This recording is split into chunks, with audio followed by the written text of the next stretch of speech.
have a concern, not only for my neighborhood, but for many others. This last Saturday, I had to surrender my 2 dogs. Dog ordinance is not very good, especially number 6, where it says no Rottweilers, no German Shepherds, no dangerous dogs are allowed in housing communities, reservation housing areas. But when I called DPS about the 5 pit bulls across the road from me, they say just because it's not a housing authority house, they can't do nothing about it. It doesn't specifically say housing authority houses are not permitted to have those dogs. But I had to surrender my 2 dogs. My 2 dogs are big, they're mutts, all breeds. I let them run with my granddaughters because they go down the road about a quarter mile to their friend's house and it's not all visible to watch them to go back and forth. I let my dogs go with the girls to protect them, which they have been doing really good. And there's another neighbor down the road that has a dog that they let run. This other dog comes over and jumps on my granddaughters. My dogs went over and chased that dog away and beat him up, doing their job. My kids' protectors.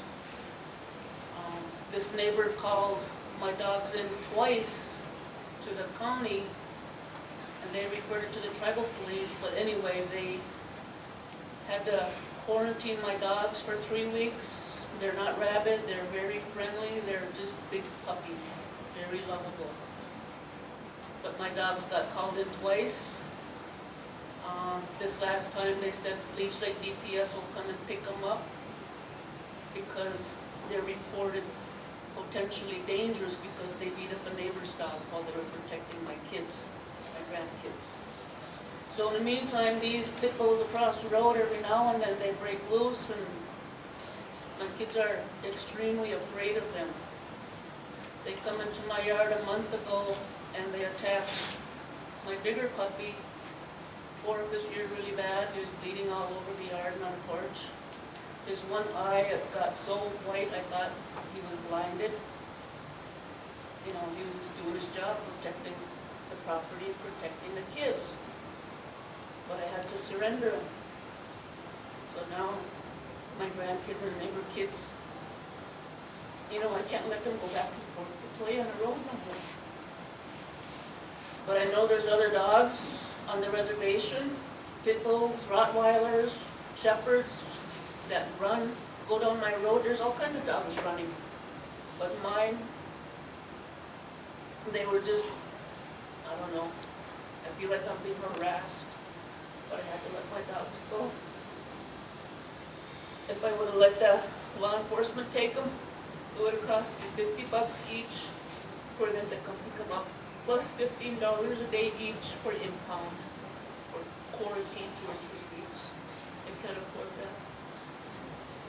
So when they had the spay and neuter clinic, I had to go surrender. There's no clarification in the dog ordinance if it's any community on the res or if it's just housing authority. You know, why can't DPS or you guys, you know, clarify, put it into effect, get these dangerous dogs out of here. You know, I used to work for housing authority with Mike and we'd always get dog calls. I'd always get reports about dogs attacking kids, dogs attacking elders on track, taking out their garbage. They're running all over, you know, drive anywhere you see dogs running all over, but why pick on my 2 dogs that are protecting my grandkids? Or anybody, you know, you got kids, you got grandkids. You know, you let them play out in your yard. I can't even let them play in my yard because there's pit bulls across the road. Not anymore, not with my dogs gone. Those pit bulls across the road, they're on a chain, right? They're on chains? Or but they snap them and break them. They get away anyway. No, I'm just saying, they're supposed to be chained up though, right? They're not supposed to be allowed at all.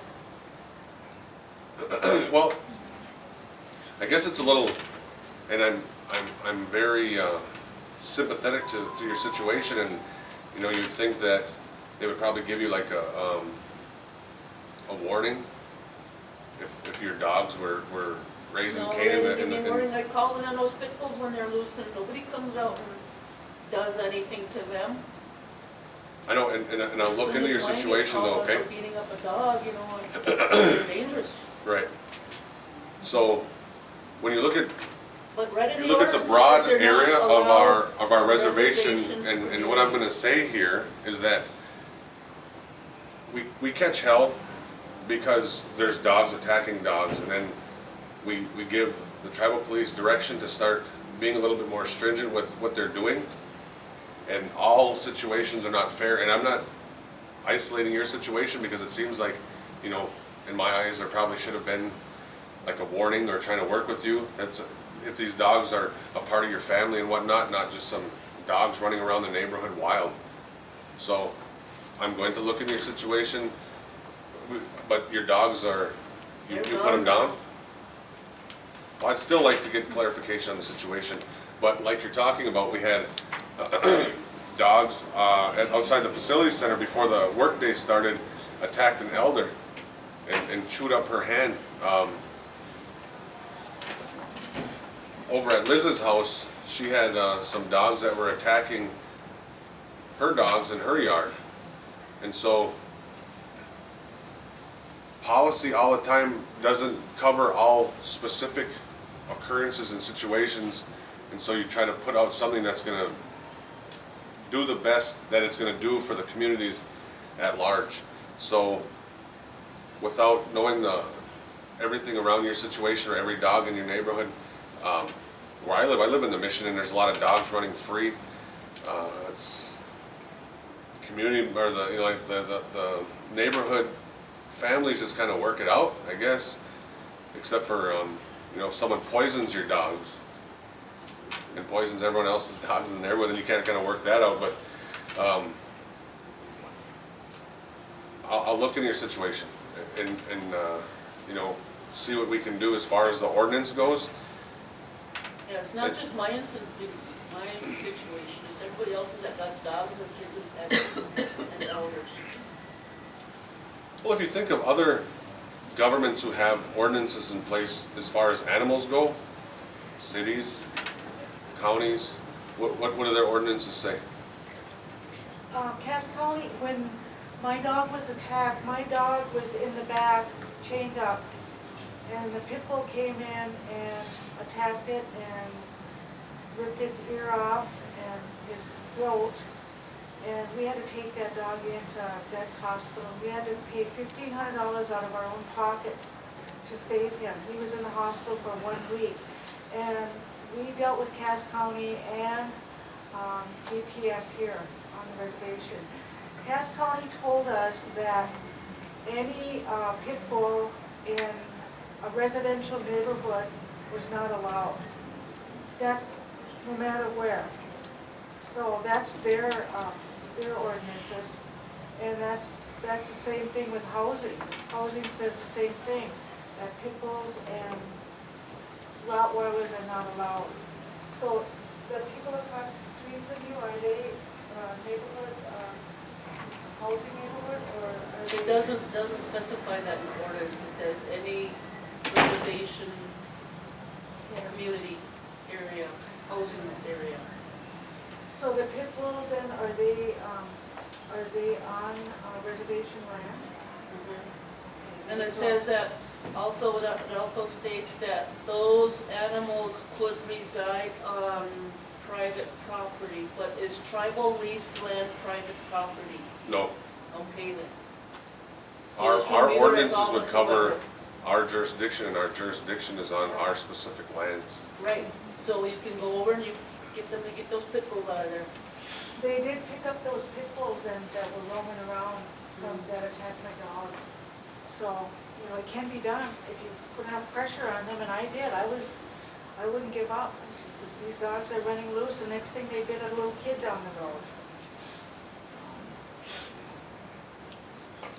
Well, when you're in neighborhoods where houses, you know, we have lease land where there's houses that are a lot farther away from other houses, and so they're not so close together. But when you're in neighborhoods such as your situation, I think the dynamics are a little bit different, and I don't think the ordinance covers closed house neighborhoods as opposed to houses that are further away. But you know, if you really think about it, and we really wanted to get stringent, then it should be everybody has to contain their dogs then, right? Everybody, not just the nice ones that protect your family and they run freely, because I'm a dog person, and I don't like to focus in on certain breeds, because any dog can be a violent dog. A mutt can be a violent dog. It's all on how they're brought up. The meanest dog I ever seen was a mutt. It's not just pit bulls and Rottweilers. German Shepherds are aggressive dogs, but it's the history of the breed, what they're bred to do. And German Shepherds are protection dogs. So that aside,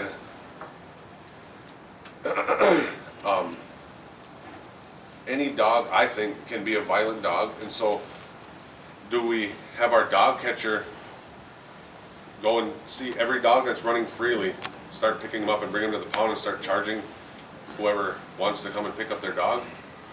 Because I mean, that's if we're going to be effective in controlling the dog issues, then everybody's going to have to control their dog. If you go to a city and the city has ordinances in place for their animal control, cities don't, you know, I mean, cats, I think you still see those things running around in the city, but you don't really see a whole lot of dogs running freely, because they'll get picked up and taken to the pound if they're not if they don't have registration or something on them. So as far as consistency goes, you know, when the tribal police starts picking up all these dogs, and there's going to be a lot of angry people saying, "Leave my dogs alone. They're protecting my house," but they're running freely. So it's a really, I would say, you know, some people want all the dogs picked up. Some want their dogs to run freely. Some don't care. I don't know. But as far as your situation, I'm saying that I think that you probably they should have worked with you first.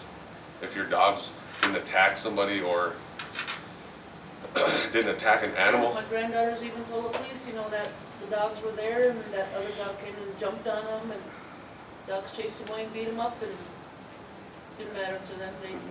Your dogs are dangerous, you need to lock them up. Or we'll take them.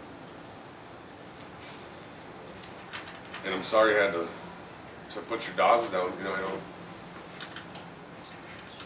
part of your family, but like I said, I'll look into your situation for you and talk with them and see what, you know, the other side of it, what they say. I'm not asking you to look into my situation, I'm just, you know, because I know there's a lot of families that go through the same thing with their dogs, and a lot of fear out there, you know, with loose running dogs and pit bulls, you know, 5 of them live across the road, you know, breaking their chain anytime, your kids are outside playing, what are you gonna do? What if you're not there, you know, when they attacked my dog, I happened to be at work, and there was no one there. Yeah, there's I kind of like agree with her in a way, because there's working for community services. There's a lot of these people that have those houses, the kind of dogs in their houses, and doesn't have beware of dog or anything on it. You go in there and then there's a big old pit bull looking, staring at you in the face, and they want the work done. What are you gonna do? You can't do the work. And then they whine about the work not getting done, and that's why it's not getting done, because they have animals like that in their house, in their garages. So then what do you do in a situation like that? It's not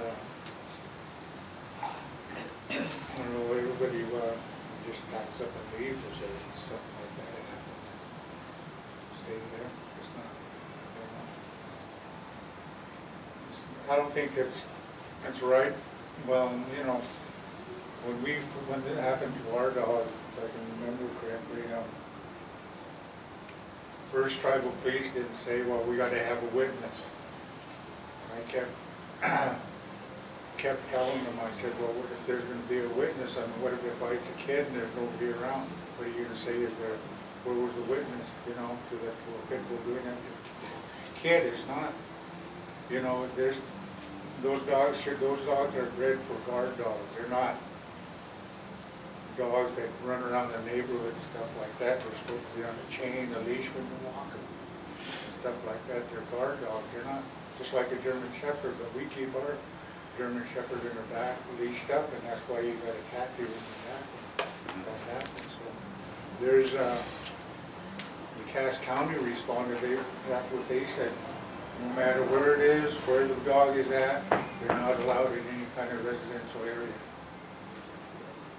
And the tribal police, they don't know. They don't know what, you know, they said, well, we don't know. Was there a witness to it? I mean, there was blood all over the porch and from our dog, and they said, well, is there a witness? Yeah, and they took pictures. Is there a witness? And then I told Mike Robinson and Ken Washington, I said, what if it bites a kid and there's nobody around? You're gonna ask for a witness there? The dog gonna come up and say, yeah, I bit him? No. You know, there's just no way those dogs should be let run around loose like that, or even if they break away. And the answer I got too was, you know, if it comes in your yard again, shoot it. And that's just what the plan was. It was if it was going to come back, we would shoot it. So, and then you'd be caught for illegally discharging a firearm in the neighborhood. So what do? See, there's no consistency in what everybody says, but Cass County has the right idea that said that they're not allowed in any kind of residential area. And since this is a public law 280 state, that means you have to go what the county says. If the county wants that, then that's what they want. It's not up to the tribal police. Well, we have the damnedest dog catcher. I called him a year ago, Rory, and he came over and I had to go catch the dog that was beating up my dog. He was scared of the dog. So I did Rory's job for him. Is Rory paid by Leech Lake or by the county? Leech Lake. Oh man, I tell you, I was so upset. It was a great big dog attacking my dog. And Rory gave me this great big net. And I had to do it because I didn't want him beating up my dog. Everybody who has a dog that they want picked up. I'm just kidding. No. Sign up, we'll get Rory.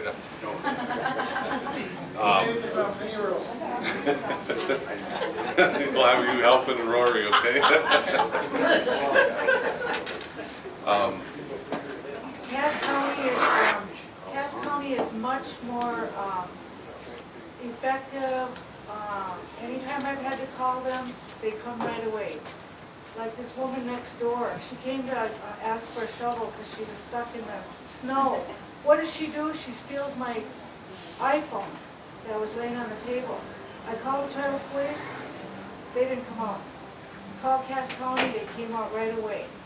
And finally, the tribal police came out. But I agree with Avis because Cass County is, they respond like right away. And Rory is not doing his job as much as, I realize he has to cover the whole reservation, but, he's not being effective right away, and by the time the dogs go, they take off. So, and she's putting herself at risk with this dog, attacking her dog. And she's an elder. What would happen if that dog attacked her? So, something does have to be done as far as protocol, to expedite. So I just want to make a point here though. Okay. Do you guys see her story and then your guys' story? Yeah. There's someone else's dog and then your personal dog. So her dog attacked someone else's dog and it looked like they were both running free. Yeah. And then you guys have dogs attacking your dog. And so I think that if Cass County were to step it up, there'd be a lot of tribal members who would be complaining that the county's picking on their dogs. So it's a difficult thing to get your hands around, I guess. Well, they gotta hire another dog catcher. And we can, but, you know, say, next time it's any one of your guys' dog and it's your family member, but you just happen to let him run free too long and the dog catcher comes and picks him up because he was sniffing out some leftovers left out in the back porch from someone else's house. And so, you know, there's families who have female dogs who don't bother to go fix them, and so that's why we have these clinics, and they have litters. And then they don't get rid of the litters, they don't sell the litters, they just retain the litters. And so there's 10, 12 dogs sometimes at one house, which is also against the ordinance. And so, if we stepped it up, then everyone's held accountable with all of their dogs and following the ordinance, then everyone's gonna give us a pat on the back. Harassing my dogs. I Go ahead, got a dude. comment here on the dog catcher and stuff, you know, what you were talking about there, that there's only one dog catcher. I don't know who it is there, but, this past winter, it snowed the beat heck, right? I think it dropped like about, maybe 12 inches that day. My brother, we were out there, we were waiting for, what you call it, to come around with the snow plows, the hosing authority, the constituent services, that much. Okay, my brother was out there. We had to take the trash out too that day because the trash people are coming by. And all of a sudden, we couldn't get out of our driveway. Here comes a car. So my brother was talking to some guy in a pickup truck out there. I said, who the heck are you talking to? He said, that was the dog catcher. I said, for crying out loud. All summer long, you get the dog catcher where dogs are running free, you know, unchained, whatever. And here it is, put a snow out there. The dog catcher, he's on duty. The only vehicle on the road is the dog catcher. No snowplow, no hosing. Dog catcher. I mean, what's wrong with this picture? I mean, oh my goodness. Me and my brother, we just laughed at it. I said, well, good, nobody on the road but the dog catcher. Crazy. So Well, that's dedication. we will Or stupidity. relook at the ordinance and make sure we can try to cover more areas and, you know, talk to tribal police about being more effective in following whatever it says in the ordinance. Right? Really like those pit bulls removed. Go ahead, Tony. Well, I gotta go to work here in a couple minutes, but I just came here today. We want to start our own LIC out at Prescott. I think Carol Allen has talked to Steve. That's what she told me. I don't know if she has. What do we need to do to establish that? Because I know we've got like 4 young ladies out there that would like to start our own LIC in Prescott. If we're big enough, I don't know who decides that or what goes on with that. No, she hasn't talked to me, but Oh, I know, okay. I am aware if them wanting to get their own LIC for a while, it would mean establishing a new budget for them. We're really strapped for dollars at this point. But I understand too that Oak Point is quite a ways away from this community, and gives it kind of bundled together. So we are looking at the possibility. We're bundled together? Well, you're considered part of the Oak Point community. Oh, I didn't know that. Yeah. Well, I voted in Cass Lake. Steve. Okay. So there's a LIC summit coming up on when, Curtis? When's the summit? Beginning of June sometime. So we gotta set a date. Okay, so there's a summit coming up, and that's one of the things to discuss. It's the LIC summit, and it discusses the purpose, trying to redefine the purpose of those LICs, because as is right now, we were just kind of counting them out and looking at we were looking at the geographical breakdown of the districts, 1, 2, and 3. And if you looked at the map, it's not just one straight line, here's 3, 2, 1.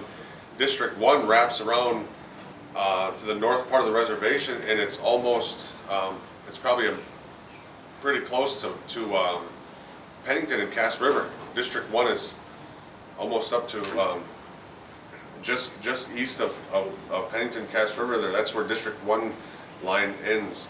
And so it's kind of some weird district lines, and I don't know the history of how they were broken down where they were, but District 1 has S Lake, Inger, Winnie Dam, Ball Club, and Deer River. That's 5. District 2 has Bena, Sugar Point, Kego Lake, I think. Kego Lake and Smoky Point are together, so that's 3. And then Cass Lake's got, or District 3's got Sugar Bush, Cass River, Mission, Cass Lake, Oak Point, and Onigam, 6. And so, I think, I don't know. I mean, I know that conversation has been on the burner for a while, and that's what the people want to do, is have like another LIC out there. But what is the effectiveness of the LICs right now?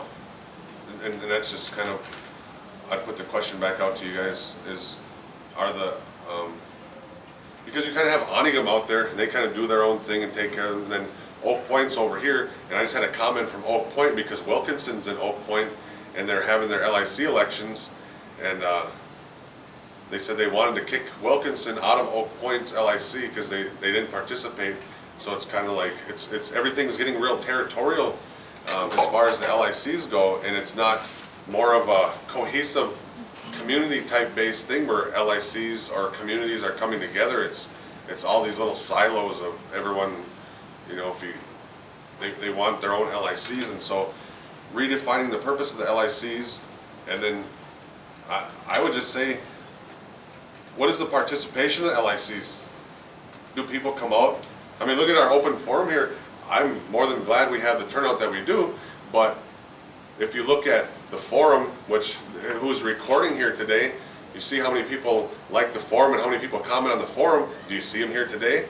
You know, I'm not saying that you guys aren't, there's no, I'm not supportive of you guys being here, because I'm glad for the people who do show up, but you know, I talked about it in my report here, is that, you know, people always talk about the council members only come around when it's election time.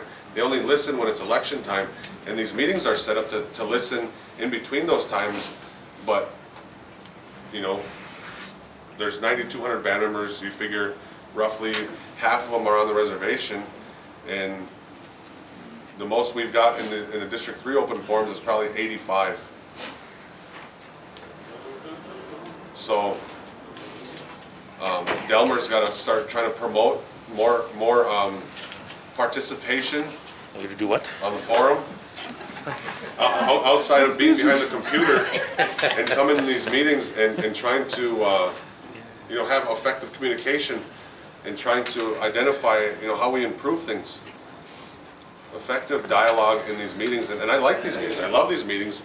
I'm comfortable coming to these meetings because they're productive, in my opinion. They've always been since we started them last fall. But to answer your question, Tony, You know, first. my position is to go at the direction of the people, and I guess if enough people really wanted another LIC out there, that's what the people want, right? Tony, how many houses are out at Prescott now? We got almost 50. Yeah. There's 52. Yeah. 52 houses. Yeah, so you look at the, you know, how many people live out there, that obviously there's a warrant for, a need for it, you know? So I know I talked to Carrie about that last year when she was running. And she suggested that we put that through before the June 30th budget. But then I couldn't follow through with it for some reason. But I'm glad the young people out there need to do that, and I'm really glad, you know, that you're doing that, Tony, because. Oh, it's just not just me. Well, I know, I'm talking about you young women, you know, you need to do that. I think it's a good idea, because you have 52 houses there, and you're kind of put in a position where do I belong type of thing, or, you know, okay, I vote here, I'll go vote here, or which LIC am I gonna go be a part of, and then if you don't live around Cass Lake, you live out here, then, you know, whose LIC you wanna get on, whose meeting you wanna go to, so I totally understand it, but I think it's something that should be, the Prescott people should come to the LIC summit and bring it up and talk about it. Because, you know, there's a lot of kids out there, and are the kids in Prescott being effectively sought out like they would if they were in Cass Lake or in a different community? Are they being left out? I don't know, you know. But Kurt? I just want to emphasize on this situation with distinctive identities, with communities in our reservation. We talked about that could really tie in with the General Assembly, and that's what we wanted to emphasize on at the summit, is re-empowering these communities, because we wanted to break down every community to give them a distinctive voice. We have a lot more LICs. We have LIC out in Allen's Bay. We have LIC over in Smoky Point. We have different LICs throughout the reservation. Would that be a good thing? It might be, but it would cost money. And we'd have to look at that realistically as well, as giving these people their own identity, because the benefit of that would be bringing the community more together intimately. Into that General Assembly where they're standing up, where they have that proxy vote, where they have their elected representative of that certain village or that certain little community. Because right now, when we got Bemidji, it recognized we didn't have this concept of what the LICs were, and we engaged other LICs, and it was almost like they were just glorified party committees. And we kind of stepped outside that box, and we kind of fought for different things, like we fought for affirmative action, we fought for different, to be recognized within the city of Bemidji, because we got 600 members there. So we redefined ourselves, and that's what we're trying to do throughout these summits, is re-empower the LICs to being the actual voice of each community.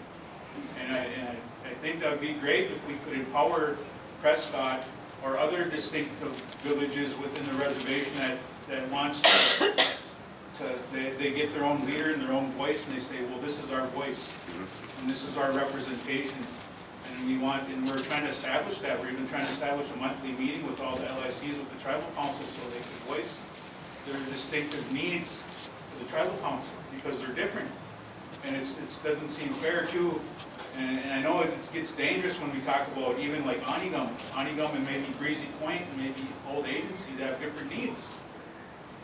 If we break them into three, that's up to them. But then we're talking about budgeted money.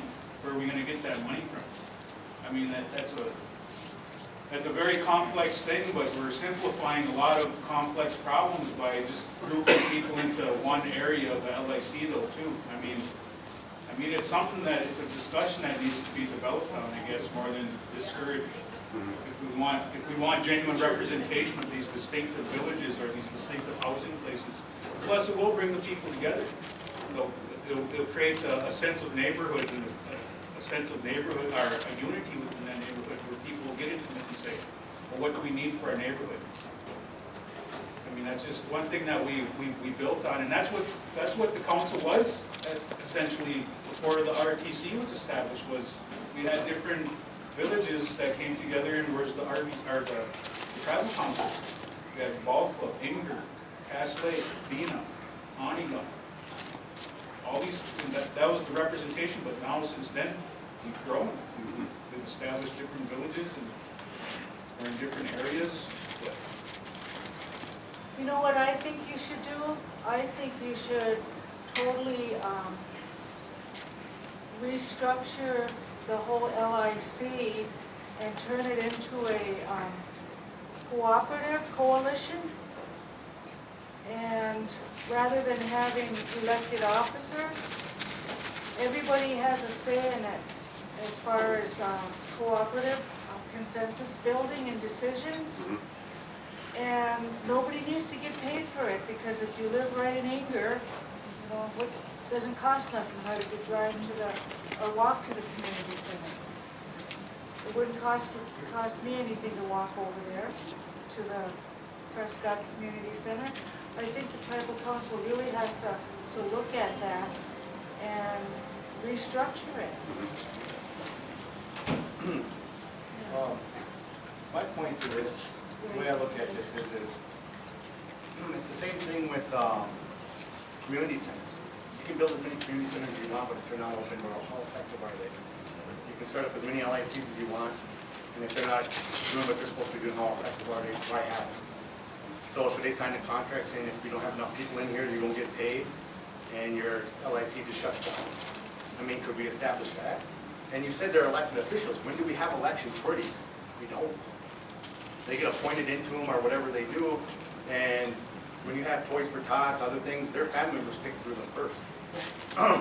So my thing is, in budget-wise, if you have people on the budget committee and everything else, you have to take cuts. And if you have the people that want an LIC and they want to be effective with it, the cuts are going to have to cut from people's salaries. People that are getting high-paying jobs that don't deserve them, that ain't earning them. So I look at that, and you see the problem, but you have to come up with a solution. My solution is I don't want to mention my solution, but if you guys come talk to me, I can give you a solution, and people ain't gonna like it. I know that. But with these LICs, you're paying people, some of these people, it's a $50 or $75 thing, stipend, that they can go to, and then you're enabling them to do something else with it. Now, if you did that stuff for free, how many people would be on those LICs if they were for free? How many would have the right intentions to even be on those LICs? And that's what it should come down to. And who has the right intentions? Me, I go to these meetings, I don't expect to be paid, I don't expect anything, because I want to do the right thing. My intentions, I want is to better our community. That comes to the next point I want to get up and say here is, some groups have been formed and they just kind of went away. You know, there's a FERC committee that we're trying to be a part of now, taking a different, people call it the FARC committee, and it used to be big and had the right thing. And so when I hear this, I see where they're coming from. It's something that was there that nobody wanted to do, a proactive approach. They always wanted a plan. Plan. You plan so long, you're planning that you're planning again. But just taking that proactive approach. And at that same time, we have people saying, well, what are the councils doing? The council should be there. I believe they should be at all these different types. They shouldn't be in Washington. Because what's happening, you're not going to have no more people leave. They're going to be sick, they're going to be addicted, and pretty soon they can have reservations. I know we're worried about money, but if you had $1 billion and all your people are sick, what good's the money? So when I come at this, you know, I told you when I got this job, I wasn't going to make ripples eventually. And I think that we have a lot of good people, a lot of younger people stepping forward that don't have so-called titles. And I talked to some of these young people that are really motivated. There's even older people, elders that are coming out, people even of the mid-generation that are coming out that want to be a part of this. And they say, well, I'm not a director. You don't have to be a director to be part of any of this. And so I started telling them this. Just come join the group. The more effort we have, the better it is for the community and our people. And so when we start establishing this, then it comes to, well, we got to get the council's approval. So I explained to them, so you're sitting in a lake, in your middle of the lake, and you're paddling, trying to keep yourself afloat. But you wait for the council to come guide you. Eventually, you're going to sink and drown. So somebody has to take the initiative to lead these people, you know, to shore. And I think that's where a lot of us are coming to these groups and taking that proactive approach. I know I get the same put down, oh, this group ain't going to do anything, we're not going to do this. And there's some people that wanted this attention, but they seem like they need guidance from the council. And I know you're willing to do that. And I think you should come to this meeting. That would show that you support them. Moms say they don't support us. Don't support the group. The council support our group. Everywhere I go, the last few places I went, it's the same in every community. So it's just not affecting us. So don't ever think it's just affecting each place. It affects every reservation. And they say, well, we can't do anything for our council because our council don't support us. For me, 5 people can't stop 1,000 people from achieving their goal. And I think that's the point that we have to get back to. I know we're worried about other things. You know, I read this about credit card statements, reading about this and that, but that's not our concern. We have people dying from overdoses, alcohol, beatings. That should be our main focus. What's enabling these people to keep drunk, keep high? And if we're part of that and enabling them, then we're just as much as the problem. The solution is, how extreme do we need to get our people off these drugs? There's people that want to get off these drugs, but they're so addicted that they can't. And if I can go get a job at day labor for $80 a day to support my habit, and all I got to do is say, you know, I'm going to vote for you. And they're going to allow them to be intoxicated for a longer time. But at the same time, if ordinance passed law where they're, after you wait, you're on welfare. Should we do that here? Well, from my perspective, and I don't deflect responsibility. I take as much responsibility as I believe I have to take. And so, I'll support what you're saying, because that's what I say all the time. You don't need 5 tribal council members to hold your hand and do anything. Everybody out here can go do everything that they want and empower themselves to do and change this whole damn reservation, because that's who it takes. It takes the people. It doesn't take us. We're generally just policymakers. Glorified policymakers is all we are. You know, but we retain all of this authority, and so that's the direction that I'm coming from, is trying to delegate this authority out and try to redistribute authority out further instead of just with 5 people, you know. And you guys can sit with Curtis all day, because he's heard everything in the book, everything in 5 different books about, you know, oh, can you guys do this for me? Well, this is what you can do for yourself. Oh, well, can you do this for me? Can you make this phone call for me? Can you write my name for me? And people aren't empowered. And so I think it takes a people to empower a people, and it's not going to change overnight. It's really not. The drug and alcohol, are we ever going to sober everybody up? We should be working like we're going to, but we shouldn't lose sight and fall back and act like it's, you know, we're never going to fix the problem, because it's the overwhelming problem that's a root to all the problems on a reservation, basically. And I'll continue my rant after a second here, because I see 2 hands up here. So whoever was first, this gentleman here, her. I want to say that the people have started. We have a program. I started a program called Minobamataziw and Chamaganashug, which was acknowledged when we had the condolence gathering here, which Leech Lake hosted in June of last year. We have been working. We've been working for revitalization. Helen here, she was a part of that as one of the elders. She was a part of that, to do away with the historical trauma. I've gone to South America. I've never gotten paid for anything that I've done. I asked the tribal council to pay for my airfare to go over to South America. That was taken care of. I went over to South America. I met with those pure indigenous people over there, and then when I came back, and I'm trying to do revitalization of our culture, we have traditional medicines that we can be using for these people on these addictions, instead of sending them to an opiate clinic. Don't go spend your welfare check on your drugs. Come over here, we'll dose you for free and we'll send you home with some. What is that doing for our people? We have traditional medicines that cost nothing, where we could be giving that to the people, and we could be doing that for the people. It don't cost no money for that. I've been asking for a piece of land for our elders and the ones that want to get it done, to get it started. Last week I got a call from Levi Brown. I asked for the Episcopal camp. I was told it was going through, but somewhere along the line somebody stopped it, and what I was told was, what is revitalizing your culture going to do for the tribe? Well, I don't want you to try to get the crowd to roar about, because a lot of times that doesn't happen though. A lot of times mixed messages happen, and you know, maybe someone didn't stop it, but the camp isn't under ownership of the tribe. The tribe had a lease with the diocese on an agreement. I had a $1 a year lease that was supposed to be signed last week, and somewheres along the line it got stopped. I don't get paid for what I do. And the people, the elders and stuff that I work with, none of us get paid. This is something that we've been doing proactively and all over the place. I mean, this is something that we've been doing on the tribe, and we just need a building. We're not asking for money or nothing. We've been asking for buildings to do this, and the Episcopal campus is prime. We don't need $1 million to re-renovate the place. Give us the buildings as it is, because we want a traditional camp. We don't want the copper for the pipes. We don't want the electricity for the lights. We want wood fires. We want traditional teachings. We want a traditional camp for our people. And we have elders and people that are willing to stand up and are already doing this out of their own free will. I mean, none of us get paid for it. It's something that we've been doing for the people. And it started with the condolence gathering in June. You know, I'm kind of glad I let these two ladies speak before I spoke. Kind of gets animated, because I'm about to touch on that subject too, about drugs, alcohol, violence, and on the reservation, you know. I'm a Red Laker, Rolling Red Lake, but I was raised within all these reservations.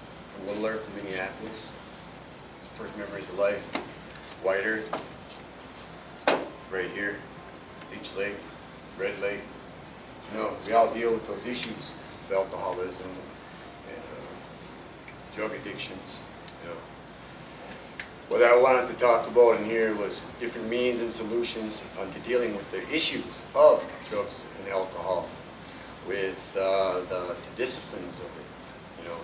I firmly don't believe that we need to invite outside resources into our homes, into our reservation, where our ancestors fought and died to keep us safe. It's supposed to be our safe haven, our stronghold, but yet we invite the, so to speak, the cavalry in to push us around with their guns and their laws.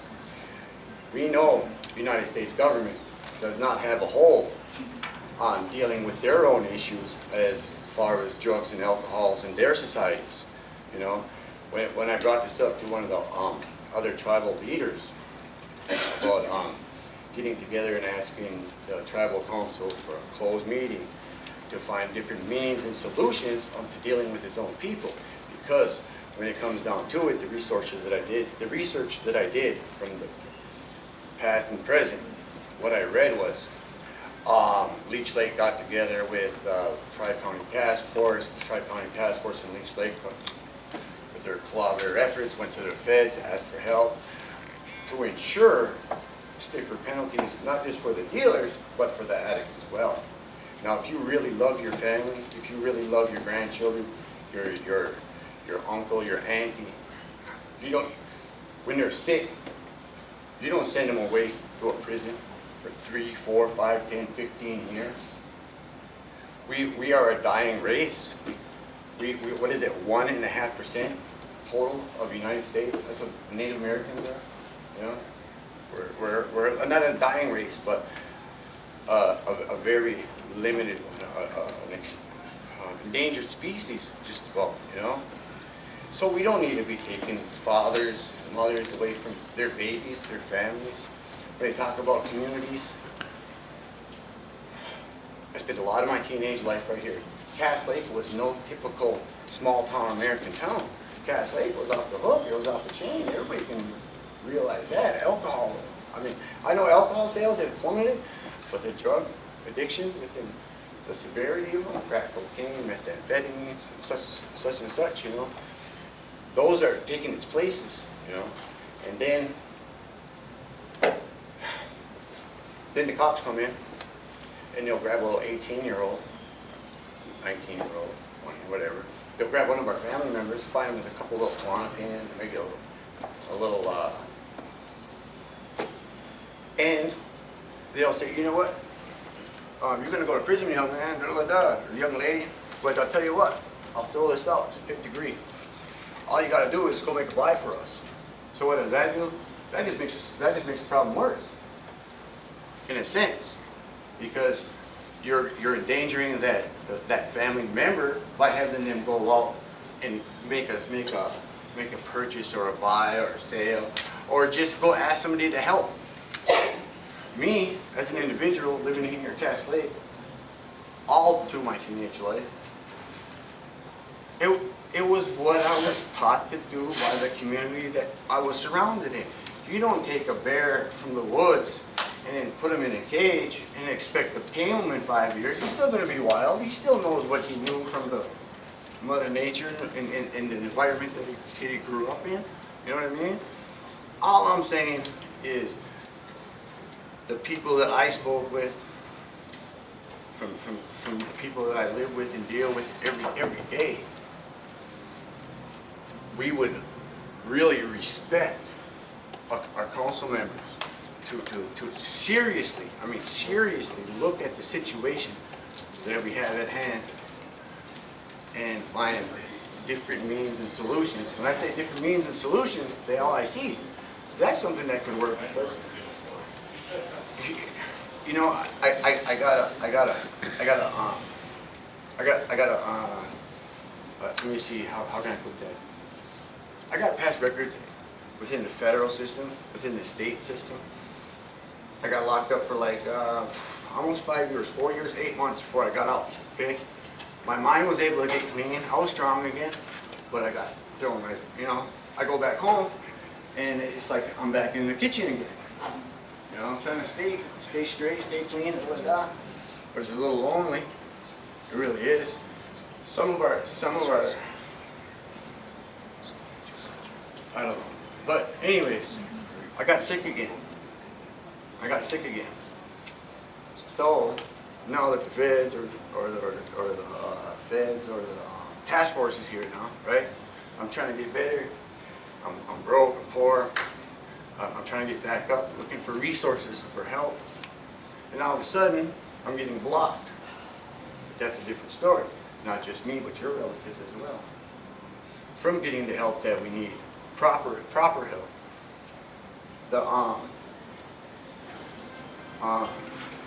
Here goes the solution that the United States government wants, the state and the federal system, right? They just gonna send a little Bobby over here with the 5th degree possession. He's looking at 20, maybe 40 days on that state charge, or, you know what I mean? But he's gonna come over to ask me, because I'm sitting in the parking lot needing gas, and they're gonna say, probably gonna send my cousin at me, you know what I mean? Or your auntie or your uncle, and they're gonna say, hey, Mr. Leech, can you help me out? I can probably give you some gas. You know what? Yeah, I don't deal. But I'll connect the A to B, because that was the way I was raised. I was taught like that. It may not be right, but still, the way I was raised is the way the rest of our community members are raised. Means and solutions, suggestions, LICs, but we know who the dealers are. Do we just want to sit back and watch them and wait for them and record the things and then send them away? Or do we approach them and say, hey, you know what? You got to stop this right now. Come on. Shot video.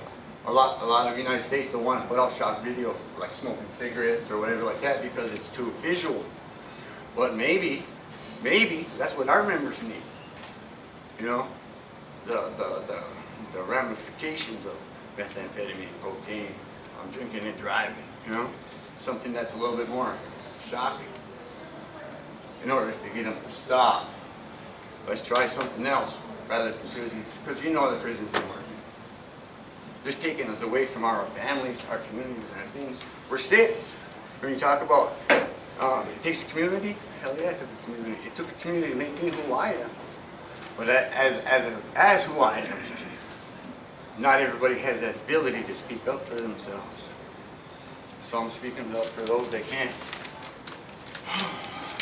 I'm asking those that can approach our leaders and ask them for different means and solutions to dealing with the sicknesses and the diseases that came through our reservations. I was at OIC yesterday. I was trying to write a little something. It's kind of a rough draft, but I'll read it. Just kind of give you a little bit of an idea of what I just kind of said to you. It's a war cry of the Native American people. We are the people that grew up and lived within and outside of the Red Lake and Leech Lake reservations of northern Minnesota. We didn't grow up in a typical small town America. Both reservations have been dealing with drugs, alcoholism, and violence for quite some time now. Our reservations were like no other town near or far. Only place that were similar or alike were other reservations and other Native American communities near or urban areas, like I'm speaking like a Little Area, you know? That's where our stuff comes from, cities, you know? When I was up in Red Lake as a crack addict, when I was in Red Lake as a cocaine addict, crack addict, I actually used to feel like when it was dry, I actually felt safe. Like, damn, I ain't gonna spend that money. When you're on that stuff, it tears your. It's like you're under a hypnosis. And I'm telling you, a prison cell ain't the answer for that. Just like our ancestors before us, we're still in a rash of negative influences that have brought our people sicknesses and disease. That now that the world evolved and many things have been learned and taught, governments throughout the world still have not found a proper solution to the old age problems of abuse, drugs, alcoholism, and the consequences that it has for its community. With that being said, why are we calling out for outside resources to come solve our...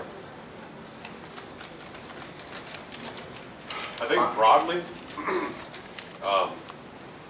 this half of the room might be, we need more resources to fight the drug and alcohol problems in the community. And this side of the room says, well, no, I think we can handle it ourselves. So it's a mixture of both, and I think there needs to be law and order in the community. Am I asking Washington, D.C. to come here to throw all our people in prison? No, I'm not doing that. I haven't did that. But where is the law and order in our community? And like you said, though, we know who the drug dealers are in our communities. We're probably related, you know, everybody in this room is probably related to somebody who's dealing drugs or using drugs. Matter of fact, I can tell you, I know every single one of you guys probably is. I do. I have someone who's using or selling, or, you know, we're related, and we run into those people all the time. Those people are our family members. They are. And so we have to advocate to them, what is your purpose of this? What do you want to get out of selling drugs? What is your goal? Do you want to have all the money in the world so you can glamorize yourself to be somebody you're not? Do you want to have, you know, the nicest clothes, the nicest cars, the nicest accessories, so you can show to people to be somebody you're not? You know, but then kids grow up in that, so they don't see something, they don't see the other side of it. Well, that's exactly what I'm speaking on when she was talking about traditional healings and traditional values. Well, let's push that towards our people and our children more than allowing the outside feds to come in or the outside resources to come in. Let's push those traditional values on that, because you know what? A lot of people don't even know what it is to be Ogeechee.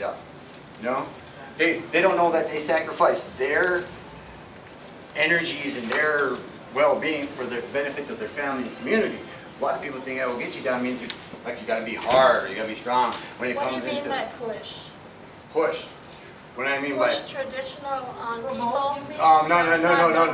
no, not traditional, but positive values. Well, Push. You know the what? traditional spiritual is what we were, I think we were I talking think No, you're you trying know, to say well, you know, promote, right? church, Promote? huh? You're trying to say promote. Promote. Not push, Yeah, promote. yeah. Yeah, I mean, and you know, Go ahead, Kurt. because they're all over the place.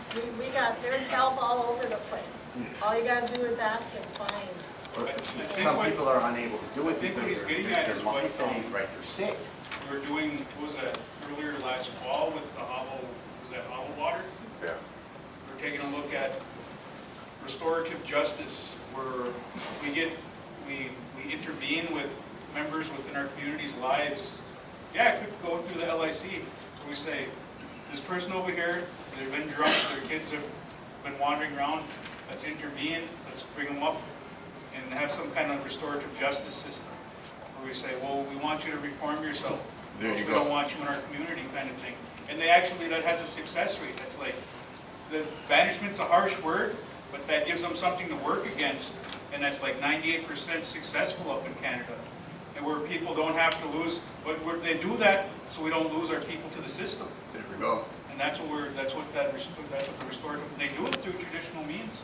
They do it through the ideals of that community or that culture there. I would like to express on that part, when we're doing the revitalization of our culture, part of the reason why there's so many kids that have fallen through the cracks, I myself was one of those. I was a meth addict for 10 years. I now walk around with this Migas shell, proud. I walk around with my medicine bag, proud. I walk around and I deal with these people on a daily basis, you know, and where we've fallen short is that our culture has been suppressed for so long and so hard that nobody even knows what values are anymore. Our culture has been suppressed so that the values have been lost. A few weeks ago, my cousin was killed by a young man who was 18 years old. 18 years old. That little man, he had no values. He beat my cousin beyond recognition. beat him, and he didn't even remember doing it. He was on alcohol, he was on gabapentin, which is something that they don't test for. It doesn't come up in the UAs, but it's very much out there in the streets. Percocets, oxycodones, all of those were found at the scene. That young man is now facing second-degree murder charges for killing my cousin, assaulting my 62-year-old aunt, and almost killing another member and beating the heck out of another woman. Now he's sitting in prison, 18 years old. He don't even know. The only thing he grew up with was the drugs and alcohol that's on the street. He had no cultural values installed. He did. That's where we need to start. We need to start our values with our culture. Education. And this is what we've been expressing since June, since we did the condolence gathering. But when we have people that are in the leadership and are turning around and saying, well, what does that do for the tribe? What is culturalization going to do for our tribe? It's going to install values back in our people. It's going to allow our little ones to grow up to be our leaders where we need them to be. We need our future. We need our culture. Plain and simple. Bottom line, we need our culture, and we don't need anybody saying, well, what is it going to do for the tribe? What is it going to do for the people? It's going to bring the spirit back, and it's going to bring the soul back. We need to revitalize these people because all of the people in the Leech Lake Nation, our hearts are dragging on the ground. None of us know anything other than drugs and alcohol. We have elders who are willing to teach all of these teachings. They're saying, I've got them all right here. I've got them all right here. But you know what? How many people ignore this elder? I've seen her sitting over in the bingo hall, can't even walk over to a table, and how many people walk by her and ignore her? She's one of our most valued elders. Okay. And I'm gonna say something, and I'm, without being disrespectful at all, okay? And this is trying to be as respectful as I can be. If someone was to ask me, what do you believe in? I'll tell them, I'm a cultural person, I'm a spiritual person, that's what I believe in, that's what sobered me up, that's what I believe supports me, and that's what I'll pass along to my children, okay? I don't think that anyone should put an expectation on tribal council to tell someone you gotta be traditional, or you have to believe in this because this is what's gonna help you. Because that's not the way, that's not the way of our people. We don't tell someone this is how you gotta be because this is what's gonna heal you. You show by example. We didn't, other faiths, they might do recruiting. They might. I don't doubt anybody else's faith. Everybody has their own faith. That's what they believe in. That's what they think supports them. That's what makes them live their life in a good way. That's to each his own. Okay, to each his own, and then the tribal council, we don't look upon them to enforce anything on their own people that will have positive. We can't enforce culture on people. I mean, well, not culture. It doesn't even. You don't. You know what? Our people are good. Our culture is good. But it's just positive, good, moral traditions within from the Aborigines, from. I go to church. Yeah, exactly. I read the Bible. Yeah, yeah. And there's Bible. There's That's Bible. fine. Yes. Okay. Yes. But you can't force anything on anybody. I'm not trying to force Everybody has religion. their own. You have to find that peace within yourself. Well, like I said, a lot of addicts, they don't got that ability to find it within themselves because they're too darn sick. They need to be Detox. exactly detox. If you put- Okay, dealers and addicts as well, and then I have another thing. Okay, I have some daughters. yeah. And I've raised the grandkids, okay? These girls would come up into the yard, the kids were small, and they're not gonna hear anything you have to say. You can holler, I holler and scream, how can you leave your kid like this? But the only value that they have, the only thing that they have on their mind is that neck drug thing. That's all that matters. That's right. You can talk, you can holler, it's up to each individual person to find what it is they're looking for. You can't force it on them. Take it easy, man. Oh yeah. I'm just thinking. There you go. So, Yeah. I'll say again, This is my mother out in the crowd here, okay? She raised me the best way she could, okay? And sometimes people fall off of that path, as I did. But there was instilled values to a point that were retained, that were always there. Once something clicked, it clicked. And I saw life in a different way. And sometimes it takes people a different way, but you have to always be there. I know, this is not the direction some people wanted this meeting to go, because they want to hear about tribal council spending and whatnot, but I'll talk this conversation all day long.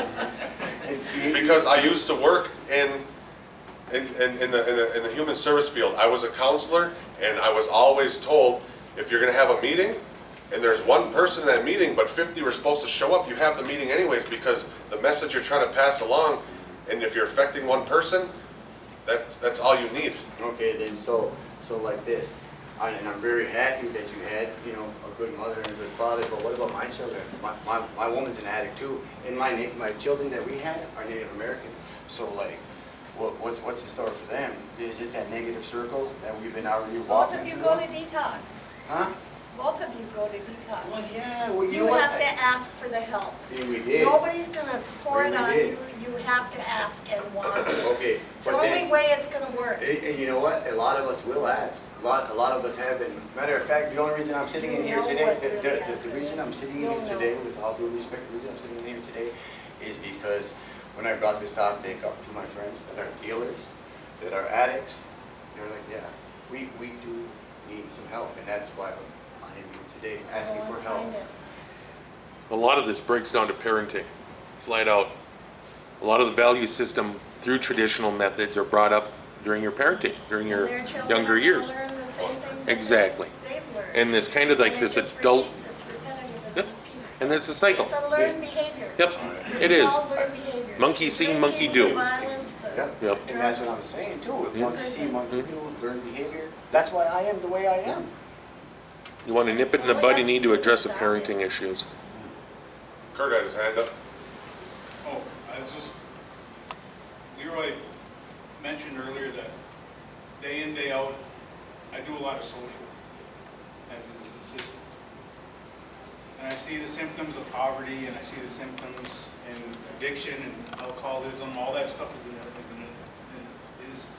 symptom of poverty. And it hurts, and I bring that stuff home every day with me. I guess, and I ask these people, they just raise some serious conscience questions when I'm talking to them about their life and what they're gonna do if I give them this. And I hear complaints constantly about, well, this past leader, they would've gave us the money, they would've gave us this, they would've gave us that, they would've paid for this. And here we go enabling people. And it's like, well, I don't feel like that's really helping me. I feel like, before I came on to the reservation, I knew what was going on here because I lived off the reservation for a while, and I lived in Bemidji, and we're fighting for jobs over there. And a lot of my people over there were like refugees looking for hope because they knew they couldn't turn to the reservation for help. So they were out in Bemidji, and I was there with Red Lake, White Earthers, Turtle Mountain Indians, Oneida Indians in Bemidji. There's all kinds, there's like 50-some tribes that live within Bemidji there. And here, there's 600 of my people there. And we're just sitting there fighting for jobs against the city of Bemidji, against the Sanford Center, because they wouldn't hire none of our people. And when our public works, that was a public works project, it means it comes from tax dollars we pay into, because it is our money here on the reservations that stimulates that economy. But here all my people are, and I've become very intimate with my city. I've grown up there. I've gotten to know all the drunks and the homeless people, and I watched them die in the streets. And what I say, there's like a different spirit there than there is here too, because people out there are looking for opportunity. And then I get onto the reservation, and there's a lot of people I encounter every day that I ask them, what can I do for you to empower you, to uplift you? And they don't want that. They don't want the help. And it really hurts me inside, because it feels like I care for this person more than they care for themselves. Wait. And you gotta keep on asking this person, conscious questions. What are you gonna do for yourself? How are you gonna do it? What are you willing to do for yourself? If I do help you with this, and it just comes down to, give me a gas voucher. So I'll give them a gas voucher to go do what? I like to go look for drugs. When you're raising a child within your community, and your child may be 7 years old, he may be 10 years old, he wants to go to the park, but in all reality, you can't let them go to the park right now because they have some other responsibilities or chores that they have at home. If you're able to grab your child from running out in the street, or from being around certain people or things that might hurt them or make them sick, those members that are sick within your reservation, I say,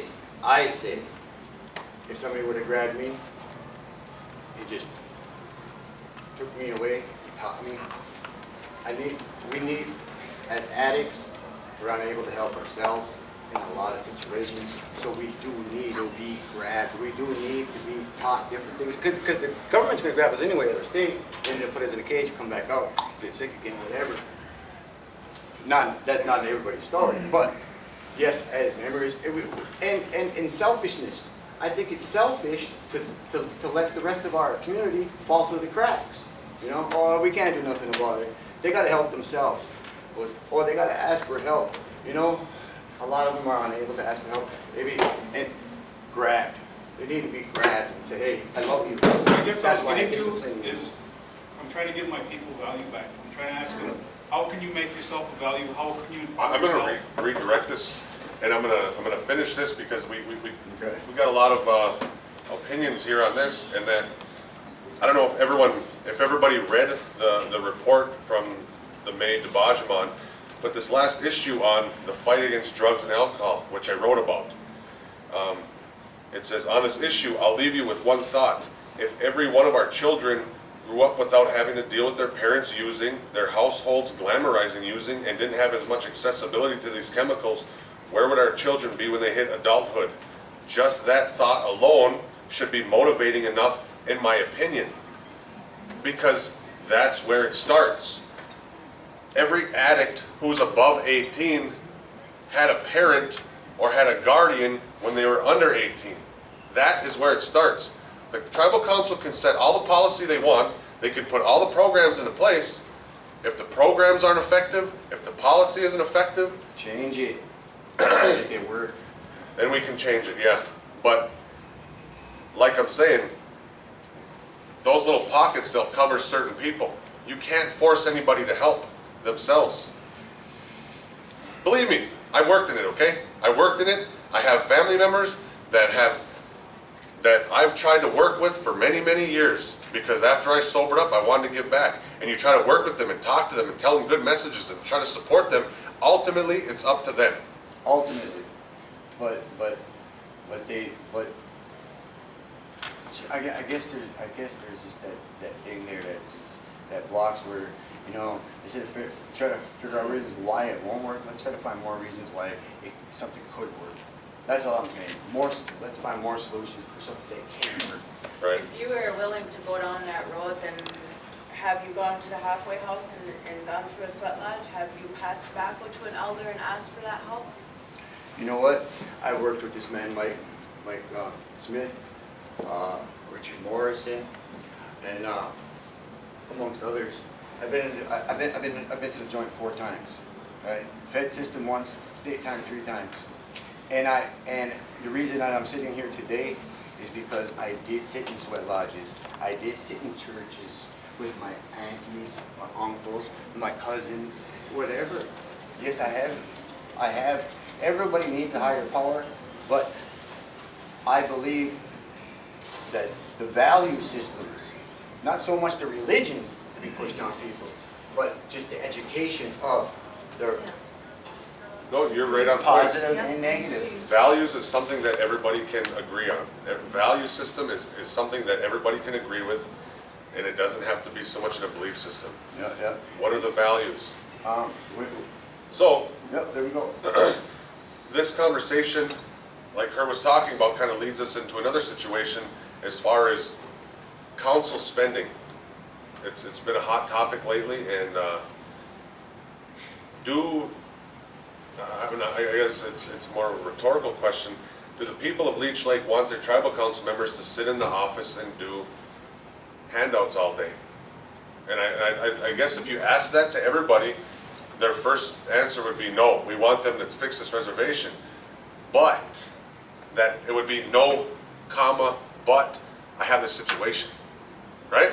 I have this situation and I need you to take care of it. And it involves money. So don't set up a program for me where I can go apply and hopefully that program will cover the situation. It was, I want you to help me with this financially with a gas voucher because I need to get over here, or I need this gas voucher to get to my clinic out of town. And I'm not talking anybody down, I'm talking the system. I'm talking generally about the system. So if we're in the office all day and we're going through applications and verifying things, and it's not just one application a day because you have to do follow-up and research and try to help this person with resources. So it's like we're case managers at that point. I wouldn't say social workers, I would say case managers, because those case managers who are in these programs, who are supposed to be doing all of that anyways, they're supposed to be the ones that help you find resources that help identify solutions for your situation. So we've been talking with the tribal council about letting that go back into a centralized assistance program. Other tribes do it. You know, I don't know if I passed Dave as our policy guy back there, but I'm pushing to set up a centralized assistance program. I visited another tribe. I looked at, they had services where they pulled from the county where they had services for anybody, tribal, non-tribal, Caucasian, black, whatever. They had another line of services that were for first generation descendants of the tribe and any other federally recognized tribe. And they had another line that was for just their tribal members alone. And there was so much, everything that was centralized. Here on Leech Lake, it's not. You can go to community service if you need a window change. Well, go find your elder advocate in the health division, or go to tribal referral if you need some medical, or, you know, everything is all kind of scattered about. And so trying to centralize everything for everybody, it would make things a little bit more accessible. People would know a lot more of their options instead of getting the runaround to all of these programs. And so we've been talking about it for months because you kind of spin your wheels. Are we being effective by sitting in the office and handing out gas vouchers and paying light bills? In my opinion, I don't think so. I truly don't. Gas vouchers, light bills, and car parts, is that what you guys want me to be in office for? And I'll say you guys because Delmer's recording this and a lot of people read that website. And I'm sure people who don't, they might go on there just to see what's going on. And that's a question out to everybody. Is that what they want their leaders to do? Because it's very time consuming. Very, very time consuming. So how do you find the time to identify solutions to address your drugs and alcohol or not enable those situations? I've been talking about it for months. I went on this long rant at the January quarterly meeting about it because it's the direction on what the people want their leadership to do. That's ultimately what it's going to come down to. Thank you, sir. And you know, there's definitely a push that needs to happen in order for the system change to happen. It's going to make a lot of people unhappy because a lot of people are very comfortable with the availability of some assistance through a text message. Oh, I gotta run to Brainerd, can you send me a gas voucher in? Well, for what? Well, because I need it, it's an emergency. With no backup documentation, and that's all that conversation aside is, you know, the IRS is breathing down the tribe's neck about taxing those type of services. They want to tax the tribal members for the services that they receive. So I guess generally I kind of went in a few different directions that that's a push from District 3, that a direction that we would like to go in is a more centralized assistance programs instead of council credit cards, line items, and gas vouchers to take care of everything, because I strongly believe that's not addressing the greater good of the reservation, And, you know, we're, as people say, glorified social workers or case managers. And, you know, case managers don't get paid as much as we do. I believe, you know, I heard a saying, well, like,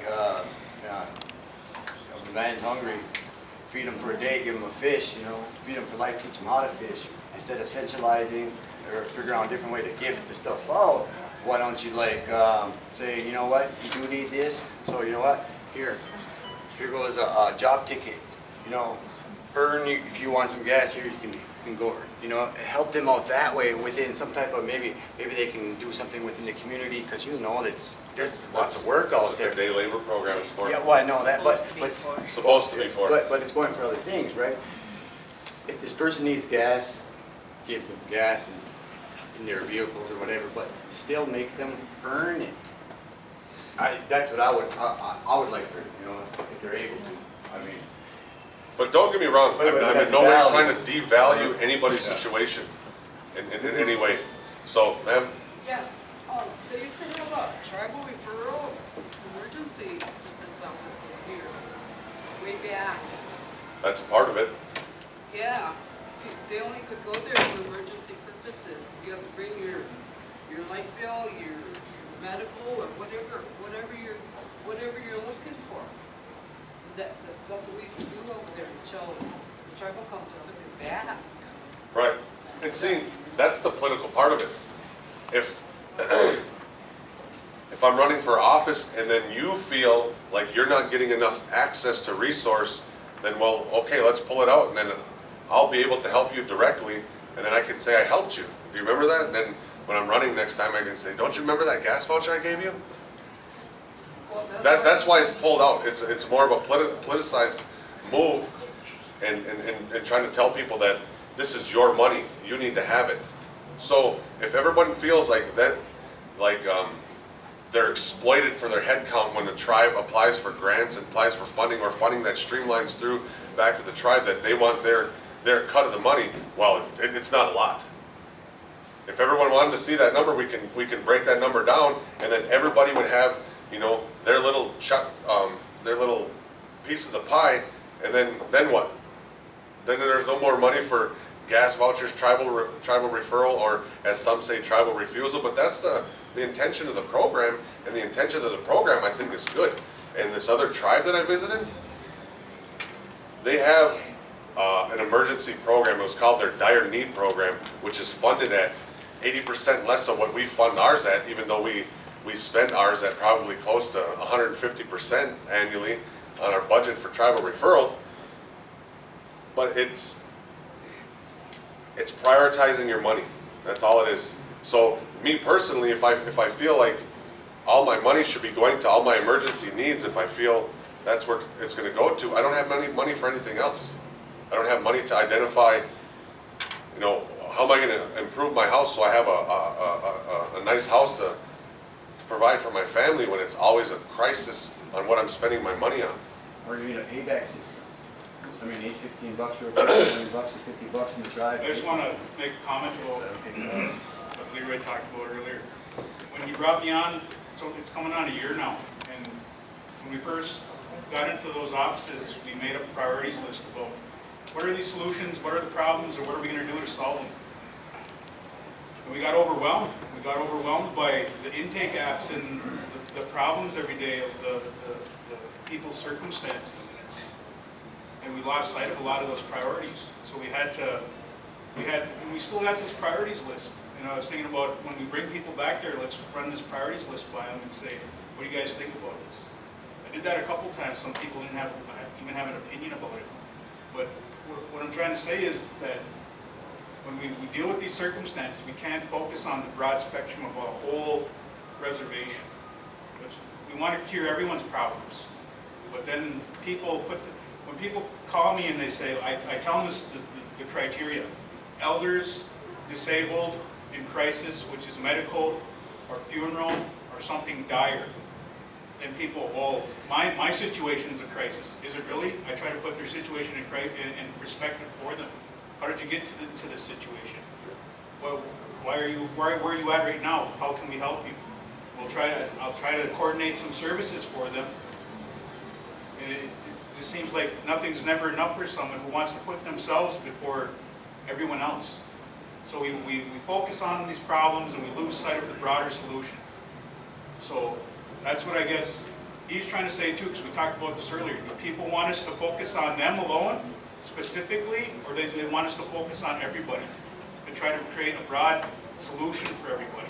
Because there's about, we talked about a good 4 programs, a good 4 projects that Leroy wants to work on in his next 3 remaining years. If they don't happen, he's going to be very disappointed. And hopefully we can create about 120, 150 jobs out for the band wide, including the jobs we have now, maybe expand on those. But people got to put that in perspective too. Do I want something for me? What does tribe mean? It means all of us. But some people put themselves before everyone else. And that's our resources. You want your resources to go to the betterment of you or to the betterment of everybody else? And that's pretty much where I ask myself every day, and I ask people that question specifically every day. What do you think we should do? All of them. And I will say this, if you guys can pass this out to all potential candidates for next year's elections, that they should be in these meetings discussing critical needs, because if they have this this special plan that's going to fix the reservation, let's not wait until they get into office next year or are re-elected in next year to try to fix the problems for today. Let's start with today. So come here and provide solutions instead of waiting. I'd like to say that, but Miss Fairbanks, or Staples-Fairbanks, you had your hand up? They messed that up, you know, at the graduation. But I just wanted to do a comment, because you talked about you're asking people when they come to the office about what would they like to do. Would it be me, or would it be my community, or, you know? And so when you ask that question sometimes, it's going to go all the way back to kind of what this conversation took place anyway. It had to do with values. And it had to do with learning those typical things. I heard Delmer say that it all starts at home. Well, it doesn't actually all start at home, because there's such a dysfunction that's here in the community, right? You're right. So as a mom, and an auntie, and a grandma, and a woman who's becoming into this new stage of life, right, my role is to always love the people, right, and to give them good messages from my heart all the time, right, no matter if they're my relatives or not my relatives. But the value that you ask these people are, even in our own language, we always come second all the time. So if it's talking about me is over here. Everything that has life is always put before us all the time. So it's broken down always when we end up learning that someplace, it may not be from home, but it's someplace to kind of turn that around, to turn those ways that because we think analytically up here all the time, and that's good, but it gets us into a lot of trouble. And if we can end up combining both of these, then we'll be able to ask that question. I want to help not just my community that's alive, but the ones that are going to be coming along, and that we're paving that pathway for them now. That's when change is going to starting to end up happening, and what the people had did prior to us coming here, right? So it's not always so much about up here, but we have to break it down and talk about this in this way. And I'm really glad that this is the first time that I've come to this meeting where it's talking about real things, about who we are as Anishinaabe people, right? Who we are. Who are we? And when you can break it down in a different element than what this is, it's a really, really beautiful way of living. But our children don't understand that. Sometimes we didn't grow up that way, right? And so that's what our jobs are, is to start having those types of conversations. So it doesn't mean that you have to have a degree in social work or be a psychologist, right? You have to understand what that life work is yourself and pay attention to it. When people are talking or you're going someplace where they're giving you the good messages and you're doing a job by bringing that forth. But that value, we don't understand what our values are. We don't know how to be good to each other. We don't know how to be good to our own selves. The words that I gave him today, because you know what, it can become overwhelming when you're dealing with 66% of the population. So if there's only 20% of the people who actually come to the office that ask for anything, but 66% of that is coming to our office, more or less, and you get overwhelmed with everybody's problem, and then I'm more than glad that I have Curtis working in my office, and even though some might get unhappy about the harsh reality of the response, but what are you going to do for yourself after this? They kind of get discouraged or get disgruntled or whatever, but my support for him today was, maybe the good messages you're passing along now will sink in some years down the road. Maybe they'll get it, maybe they'll understand, and so maybe just your words is work alone to people to understand what they can do for themselves. So don't let it go like it's in one ear and out the other, because I think some people's filter systems might retain a lot of what they're hearing, and it'll sink in some years down the road when things might be a little bit more clear for them in their thinking and their way of life. And so it's our job to pass those messages too, the good messages about what people can do for themselves. So everyone, thanks, Kurt. But I seen someone's hand up. Sir? Yeah, I'd like to just say something about, everybody says, we all want to live right and do things right. And I've been all over working for community service. I've been to almost every one of the communities, seeing how people live. It's not, it's their choice the way they live. But then some people, they can't afford things that they need. And then guys that I work with, or one guy that I work with, we go back and tell our supervisors what, even, I have pictures on my camera of a place where I was, one of the last places I worked before I got sick.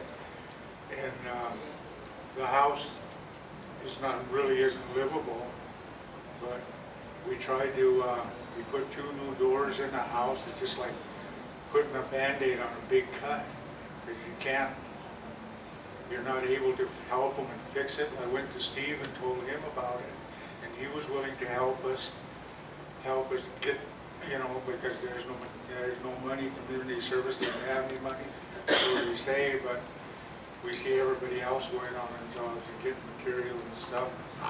And this guy is, I think he's an elder, but he's not, he doesn't live there now. I think he's doing a little bit of time for spousal abuse or something like that. But anyway, that's not the point. The point is that his house needs work, and we're not able to do it because we're told not to. And nobody goes out in the communities to see how these people live and see what needs to be done. All they want to do is, I don't know, you probably went out and seen some of the houses, the way they live, and how what needs to be done, and things like that, and the things aren't getting done. We go out there and it's just like, you throw up your hands, and you got people over there that's just like the blind leading the blind, because nobody knows what they're doing. And the people that know what they're doing are just throwing up their hands and not doing it. And then everybody that comes to you and says, well, I need this, I need that, and that's been 15 refrigerator was mentioned at a couple of meetings. They mentioned that to him. And where did they go? People are calling, where's my refrigerators? And nobody knows what happened to them.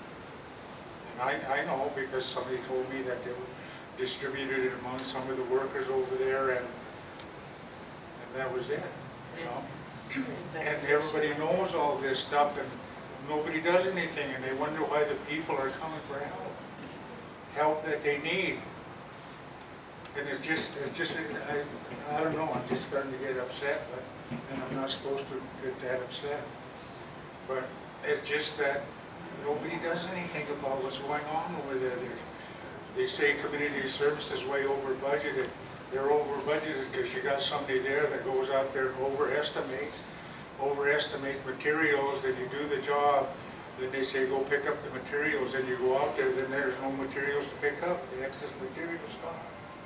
Should I say what one tribe or other tribes do?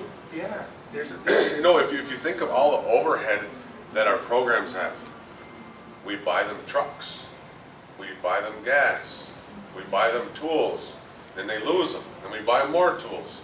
When they lose them, we buy more tools. All that overhead that goes in to taking care of all these employees, you lose sight of what the program is supposed to be there for. And the program is what it's supposed to be there for is to provide assistance to people at their homes. So if we reduced all of our workforce there and we had more resources to put forth into people's houses, then people are going to be mad though, because they're without jobs and benefits. So we keep them, and is it a jobs program? Other tribes, they don't have all those workforce programs. They'll sub out subcontracts to carpenters to go do it. And then they take care of their own trucks, they take care of their own gas, they take care of their own tools, and they're respectful of their tools because they bought them themselves. And they're respectful of their trucks because it's theirs. If they don't have it, they don't have a way of making any money. That's one component of way of living though, is what are you gonna do to get out there and go earn some money? So if we employ all these people and they're sitting around in offices, and I'm not pinpointing to any program so people are like thinking I'm focusing in on them, because there's programs all over the place where this is happening. And then there's a chain of command system in place where is the supervisor accountable for the work that their employees are doing? Are they ensuring that their employees are working their butts off every day for the people of Leech Lake to go out there and fix these houses? No, Is that supervisor ensuring that that's happening? no. So it's prevalent all across this reservation that we're allowing people to just claim a check. And I'm not overlooking any of the good work, because there's a lot of good dedicated workers out there all over the place, but there's a lot of where it's not. And so if we did that, then people are without jobs. Then we're gonna have to make them really earn them by doing good work on a contract if we're talking about construction, because there's a lot of overhead. And even at housing, there's a lot of overhead that comes into play with that. But you know, besides all that,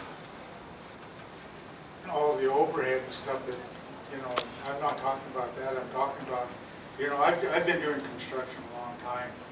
I buy my own tools, I got 2 tables all at home that belong to me. I buy my own tools that I need, my own drills and stuff. I went to community service when I first started as a part-time plumber. yeah, And they didn't even buy my plumbing tools. All I got was a screwdriver, a couple of channel locks, and some pipe wrenches. Everything else I got myself, or borrowed from somebody. And that's the way it's always been. And there's 2 guys over there that they overlook, and that's me.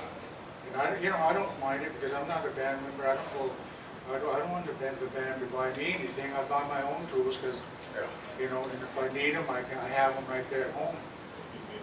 And so these, you know, it's ridiculous the way it's run over there, and nobody stops to even think about it. I talked to the chairman not too long ago, and there's a house east of Deer River when those 15 homes came up. And if somebody went out there to look at it, I've told people about it. I told them, yeah, we'll go and look at it. And nobody's ever really went to look at it. They found out how this house was set up. Then the guy that did it and the supervisor should be fired over it, but nobody goes and looks at it. You can, you know, it's supposed to be a 4-inch slab under the house. Somebody dropped a plumbing crimper on it. That slab is that thick. That's what the house is sitting on. And then people wonder why they're living in substandard homes because there's some stuff like that go on. There's 5 or 6 trailers or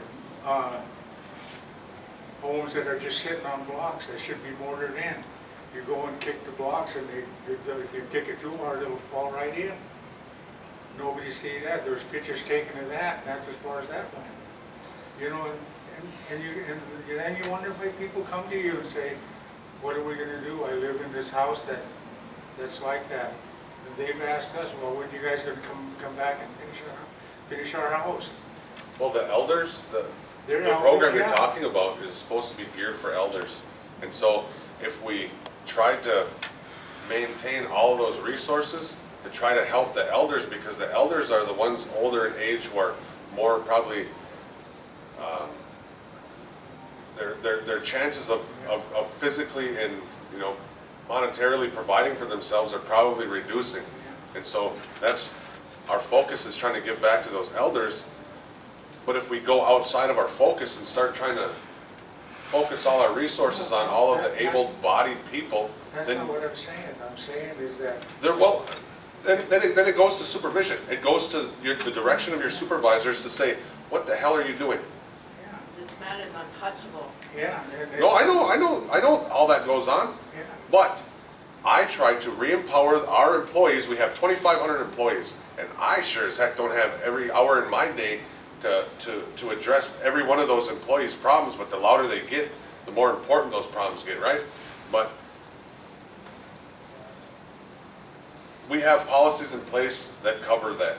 So if an employee that you guys might be talking about was supposed to go take a drug test and didn't, there's a policy that covers that. They're no longer employed. No, Or he's taken them, he's failed them, and nothing's been done. if they're not doing their job and they drive around all day, there's a policy for that. 5 times he failed it, and he's still working there. Then you empower your employees to say, regardless, see, I'm one tribal council member too. So my directive to tell them to go hold their employees accountable is on an even keel of maybe a directive to say he's not gonna go take a drug test. You know what I mean? It's just one person against another one person with equal footing. I try to be as supportive as I can to programs to follow the policy. That's what we have policy for. And when we go outside of policy, then we get ourselves into difficult situations. And then we had our financial meeting a couple weeks ago that said you need to identify policy. So it goes into a deeper rooted issue of, are we following policy? Or, you know, I had a call today from someone who she wanted something and there's a resolution that said she couldn't. And I told her that and she said, well, you guys can do anything you want. And I said, that shouldn't be the case. We shouldn't be able to do anything we want. We should have, go ahead, Linda. Oh, I was just, there needs to be law and order. You know, there needs to be an order of holding people accountable for the things that they're, I don't feel and I don't want to be above any policy or procedure on this reservation. I should be as equally as accountable as everybody else. So I don't want to have exceptions to say, well, how many brothers and sisters did you have? Okay. All right, well, I'm going to set you up over here with my credit card here and take whatever you need. You know, there should be policies and procedures into place, and and we do have policies and procedure that were developed, but people go around that so they can help people to sustain time in office. That's plain as it gets. I mean, if you guys would just, you know, put all this political thing aside and just go look at these 5 or 6 houses and see what you guys think, or go look at that house at the east of Deer River and then get a better idea of what's really going on, and then maybe you would think about putting better policies and procedures in place, you know. Policy can't cover lack of skill. So if we raise the standard of skill on this reservation, we're going to have to retrain those people to get to a skill level where they know what they're doing then, right? So we try to provide people jobs because they say they can do the job. Do you have something saying that you can do that job? No, I don't, but I can because I've been doing it for years. Have you been doing a good job for 20 years? Or have you been doing an average subpar job for 20 years where you can get it from A to B, but it might not be in good shape when you get to B? You know what I mean? So,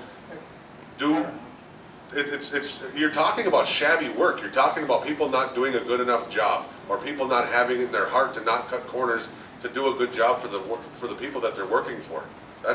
Policy can't make people have good work ethic. Policy can't force people to do a good job when they're working on someone's home.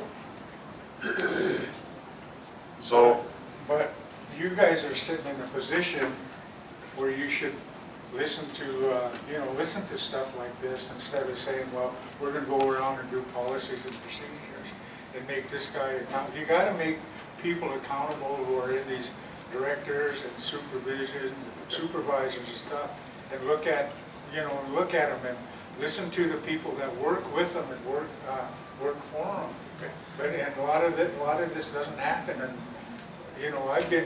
I've talked to a lot of people about things like that, and they say, well, take it to the council. And I'll say one thing, okay? I don't think you can bring someone in front of me that can tell me how I broke policy, no. okay? So I'm one person, along with 5, who I'm not gonna speak for. I'm not speaking against individuals. I'll speak against actions, and I'll speak against process. Okay, so I'm one person, and I stay within policy. Sometimes it doesn't make people very happy sometimes because I can't change the world for them with the snap of a finger because I stay within policy, but I respect policy, and that's what it's there for.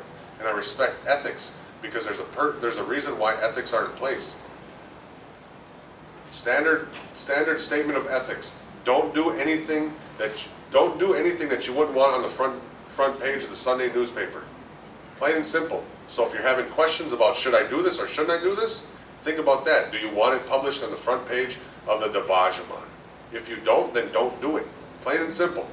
I can't speak for others and their actions. I can try to do what I can to try to alleviate situations where that happens. And a lot of that comes with policy. But I'm just throwing things out there that No, everybody's, says, well. There's fires all over.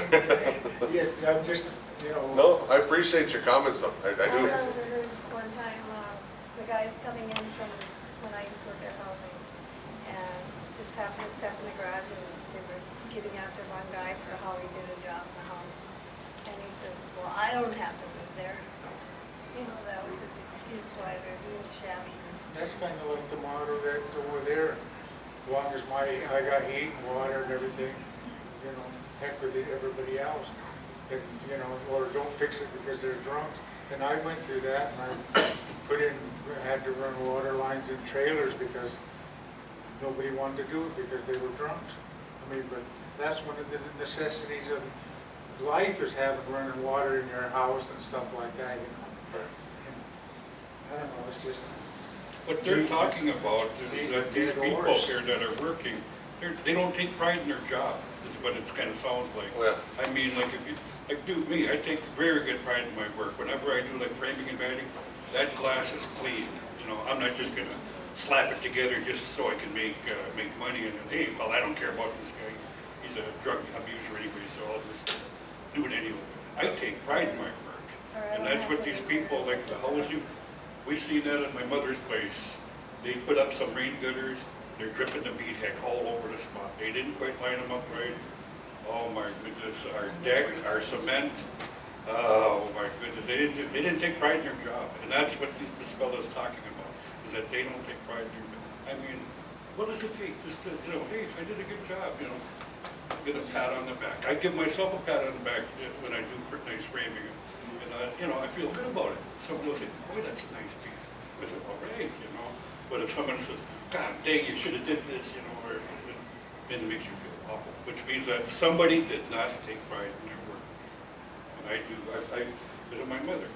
She brought me up that way, respect other people's thoughts. And I do. Hold on. Doesn't matter. I know before. What? With all due respect to all the issues, I know there are many issues. I came to hear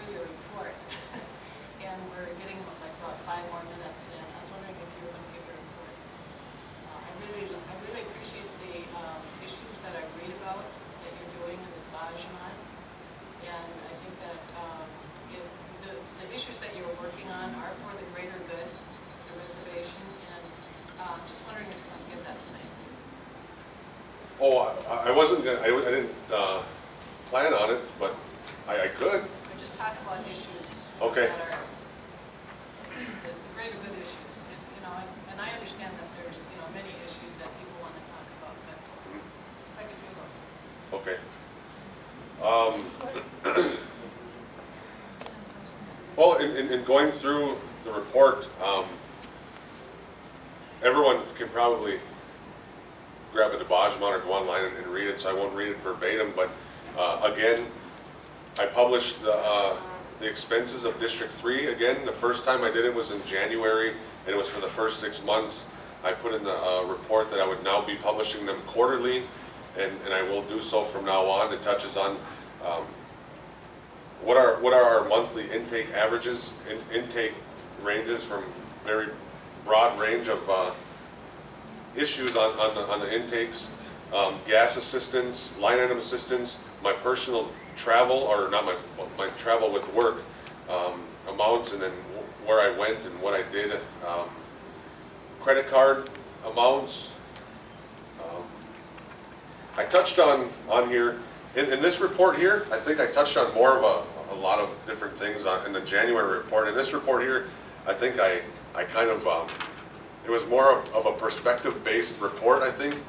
I just touched on like leadership opportunities and how important I thought it was to promote leadership within, you know, middle-aged people, but a lot more to younger-aged people, because I think when leadership opportunity comes, and then it doesn't have to be tribal council leadership, because leadership roles, there's a lot of different leadership roles in the makeup of a community that we want to promote leadership within our youth, and we're looking at different ways. We're talking with different organizations that do like leadership training or leadership skills, and Mr. Paquette back there actually talked me into my first leadership training with Blandon, and you know, it was an awesome experience, and I've been promoting it ever since. They've asked me to be a part of their selection committee, and I jumped on board with him though, but you know, he pushed that on me and told me what a wonderful experience it was for him, and so I went, and I was very pleased. And another leadership thing I went to was with the Bush Foundation, with the Rebuilders program, and it was an awesome experience that I had with them. It was a 2-year program, and I'm promoting and pushing that with them, and I've developed a good relationship with them. And matter of fact, next week we're having them come in and do a GAN session, which you know, people are invited to. Well, it's a group of 50 people that are going to be going, and it's a governance analysis of Native nations, and it's hopefully going to be kind of framing our direction as far as our governance goes, and trying to provide some direction and strategic planning as far as you know, our self-governance goes, or our self-determination goes. But you know, with the leadership, I touched on, you know, I could read through it, because some people said it seemed like I put more heart into this instead of just talking about issues, because I talked about things and what it took for me personally to kind of get through some of the things that I was going through, and I touched on them earlier. But leadership is a big thing, and with that, there's a need of confidence that comes, and so trying to promote the confidence with the younger generation. And I also talked about leveling the playing field with future elections, which I did talk about in the open forum a few months ago. But also, you know, what are we going to do? And I haven't put on the council agenda yet. It's going to be within the next couple of meetings but one of the tasks is we're developing a task force to kind of identify some of those things that we talked about with the bylaw revision, the job descriptions with the district representatives, and also, what else are we doing? Maybe LIC bylaws. There's a few things that I might not be covering, but we're trying to put together.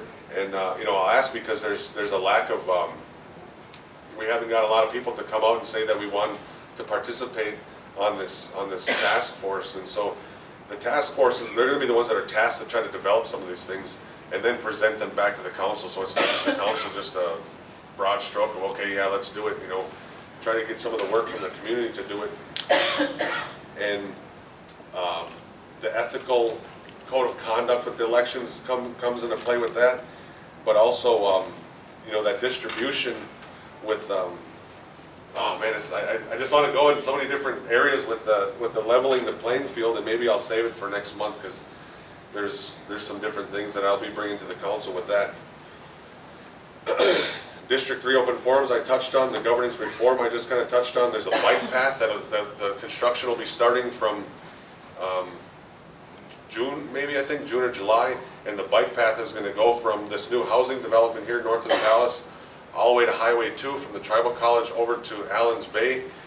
And you know, some people kind of brought up, well, okay, if you're walking them all the way to Highway 2, they still got to get across Highway 2, which is dangerous. And we were talking, well, you were at that meeting with MnDOT, and you know, it would alleviate, I know it would kind of create maybe an issue there that we'd have to kink out maybe later on, but it provides a safer, you know, safer path for travel because this road is walked so much, and also this, I think it's County Road 60, it's well traveled, you know, by people walking, and so I think it's a well-needed path, and it'll do some good. I touched on housing. We've been talking with the housing staff about, and they're developing, you know, their strategic plan here for the next 5 years, and what are they doing to, you know, address some of the housing issues in new construction. And we can build 100 houses tomorrow, and it still ain't gonna put a dent into the housing needs, but we can't stop trying to address that need. And so, you know, some of the talks are trying to like 100 unit we're not doing 100 homes now, but we're trying to look more clearly at not building so much left to right, but building up and down instead. How are we effectively using the land that we're building these houses on? Because there's a land issue on Leech Lake that we don't have a ton of land to build on. And we did touch on this drugs and alcohol earlier, so I would encourage you guys to read it, because there's a lot of people that I talked to after publishing the expenses in the January report that were, oh really? Oh, I didn't read that. So, you know, I really encourage people to pick up the newspaper and read through it, because there's information there, but I'm not gonna finish reading that there. So I know it's 6:30, and I'll stick around here. I know our conversation kind of took up a lot of time on a few issues, and I'm glad we got to spend that much time on there. But I think there's a couple things I wanted to talk about on my notes here.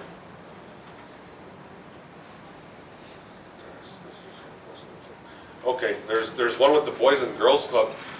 Currently, the Boys and Girls Club is separate. There's a separate entity outside of Leech Lake, and then Leech Lake has its youth programs. And we met with them last week, and there's a committee that's going to be working, and we're going to be merging the Boys and Girls Club in with the reservation. And so, I think, from my perspective, I've been trying to work with the Boys and Girls Club with the board for a while, and trying to do this because it would kind of allow us to have more of a site-based plan on what we do with our youth division. Okay. What's that? Okay. All right, man. Currently, we have our youth division. We have drivers. We have these coordinators with vans, and they kind of operate out of the vans, and it's difficult for them because where are they supposed to establish themselves with, and so they come up with these plans on what they want to do, but it's more van-based than site-based, and there's no really consistency with the planning, with what they plan with for their kids. And so we have 14, and they have limited space in these vans, and so the Boys and Girls Club, they're site-based, and they're curriculum-based, where the things that they want to do, and it's proven in Boys and Girls Clubs nationally, but also Native Boys and Girls Clubs. And so I think it's gonna be a big plus in trying to transition the focus of our youth division and incorporating it more with the Boys and Girls Club. Because the budget that they have over there, the budget that we have over here, and then we do send about $150,000 annually over to the Boys and Girls Club, but it's kind of like they're working separately, but we encourage them to kind of work together. This way, we're putting them together, and I think it's gonna be a lot more effective. We can incorporate that into more of our communities, because right now there's a Cass Lake site, there's a Walker site, there's a Deer River site, and I think there was a S Lake site, but they can't use that building anymore. And when we put them together, I think we can go more into more communities and be more effective with with that. And I'm trying to rush here, so.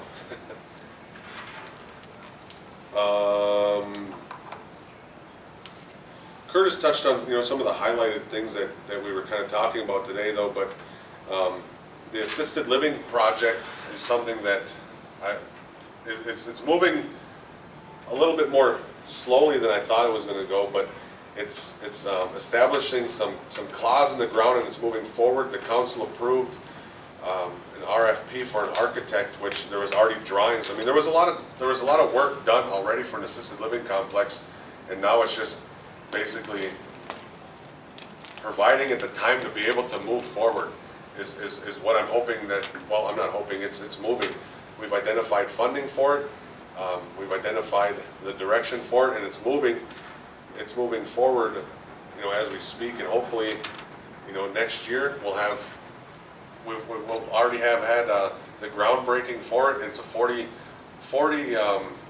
bed unit, right? 40 apartment, not beds, but 40 apartment facility, and that's something that kind of goes back and forth with people too, is that we don't need a facility to take care of our elders. We can take care of our elders because that's who we are as people. But from my point of view, it's that there's a lot of situations, there's a lot of instances where sometimes those elders aren't being cared for, and sometimes they're being left out and without care. And so there's something like this that needed to happen, and sometimes they don't want to go off reservation, and so we have something on the reservation for them. So I think it's going to be a good benefit to Leech Lake, and I've heard a lot of supporting words for it though too. Well needed. Some people are excited about it.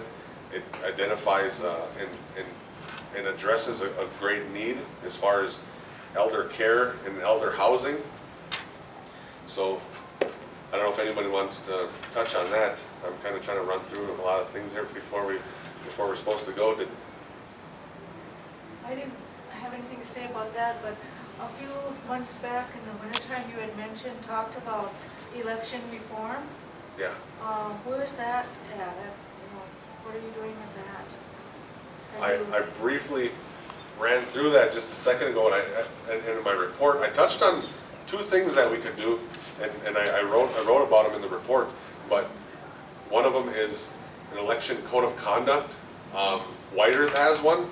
I don't know if it's strictly enforced, but also a process where these holders of the addresses, we've all heard it, that there's a process where if a candidate wanted to get their information out to the enrollment, or out to the people that enrolled in Leech Lake, that there was a process where they could put their platform information, and they'd have to pay for the postage and the handling of it, but maybe like the enrollment division would be mailing all of that out for them.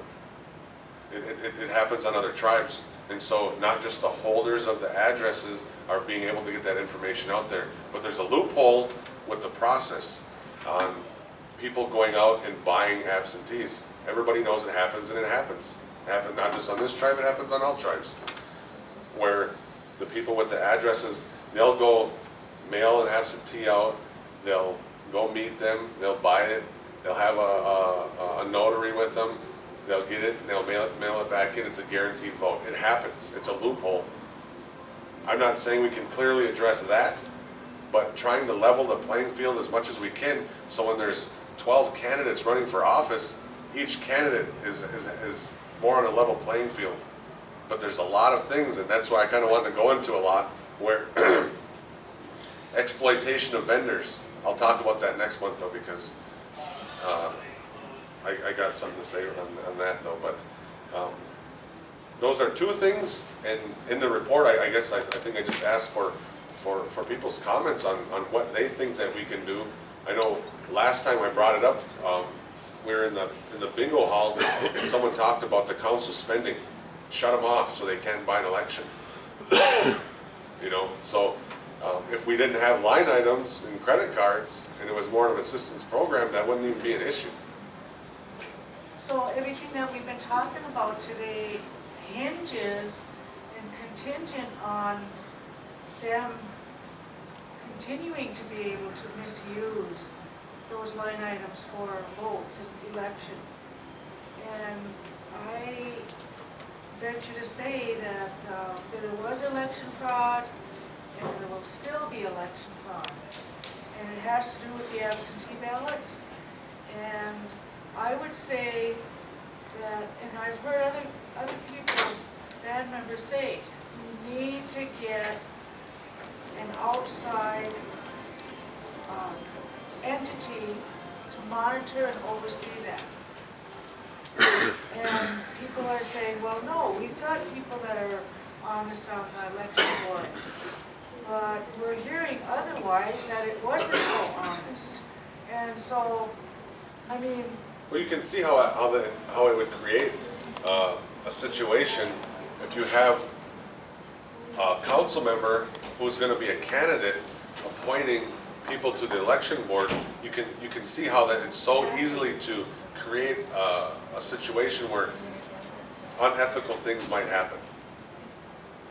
So I'm in support of alleviating that and finding a different process, because it levels the playing field. Because if there's 11 people running for office, 10 of them aren't in office, right? And so if the person in office has everything at their fingertips to be able to increase their chances of getting reelected, it puts them up a little bit higher on the opportunities as far as having a fair election. You know what I'm saying? Oh, yeah. Well, obviously, you have to have, the support from the rest of the council. What kind of dialogue have you had with them? And are they supportive, or are they not supportive of having election reform? It's limited to a point, because I'm trying to think on how to address it. And so with that task force is kind of the direction I wanted to go in. There's a resolution that's I forget how the resolution was stated, but there's a resolution that's basically charging this task force to do certain duties or to do certain things, and that's some of the work that I think that task force could do, was identify things with the election board, or mailing out ballots, or different things is something that could be done with that task force. It's not established yet. Who delegates these task force or appoints them? Is it a voluntary thing, or? Well, we were asking people to volunteer, okay. But people weren't volunteering. So that's why I'm kind of passing that message along. There's still time for people to volunteer. I mean, it's not going to be this big elaborate task force, because if you have 25 people, nothing's going to get done. So it's kind of got to be narrowed down so it can remain focused. But I mean, that's things that I think that we promote, is trying to promote working with communities and trying to promote for people to speak up. And I said it in here that I'm passing that message, I'm bouncing that message back to the people, that when the people say that they only see council around election time, that's not the truth, that's not the case. Right now, I'm saying this is an avenue. I'm trying to consult, other council members, they're trying to consult with people on certain issues. And I know there's certain things that are not being addressed, and we got to find ways to try to navigate around certain things to try to address them though. But people are getting a little bit impatient, and as am I. I'm getting impatient because getting into office, I said, well, man, there's 4 years we can do so much. And we're not gonna let any election in between slow things down. But you allow that to happen, and things don't get done, and that's how things get put back on the shelf. Okay, you get into office in July, and then by July of next year, that's when everyone starts getting moving and shuffling around as far as the next election that's coming up, and people kind of posturing up, or people trying to put a stop to certain things or whatever. And so I'm getting nervous of that, but I just want, I don't want this next election to be able to put anything on hold as far as priorities go, as far as assisted living go, as far as a treatment center goes, as far as a rec center goes, as far as anything that we want to accomplish, as far as governance reform goes, as far as amending policy to allow more checks and balances go, or creating a different form of government that might be different, a different process on how we approve and how we make and approve laws. As of now, where the 5 council members, they do everything. That's not a delegated, that's not delegating authority. So we're working on it, and it's slow, but it's moving. It is moving, because I was working with in the tribal administration for 2 years prior to, and a lot of the stuff that we're doing right now wasn't happening then. It was so damn political, everything was to a halt. Things didn't get done. And that's the biggest hindrance on progress, is allowing tribal politics, or the election time, to slow things down, because things will never move forward then, ever. If you have 1 year to get things done, sometimes things take a little bit longer. 1 year in between, and then elections start. And 1 year in between, and then another election start. We have to work as if there's not an election next year. Well, Obama does it. Yeah.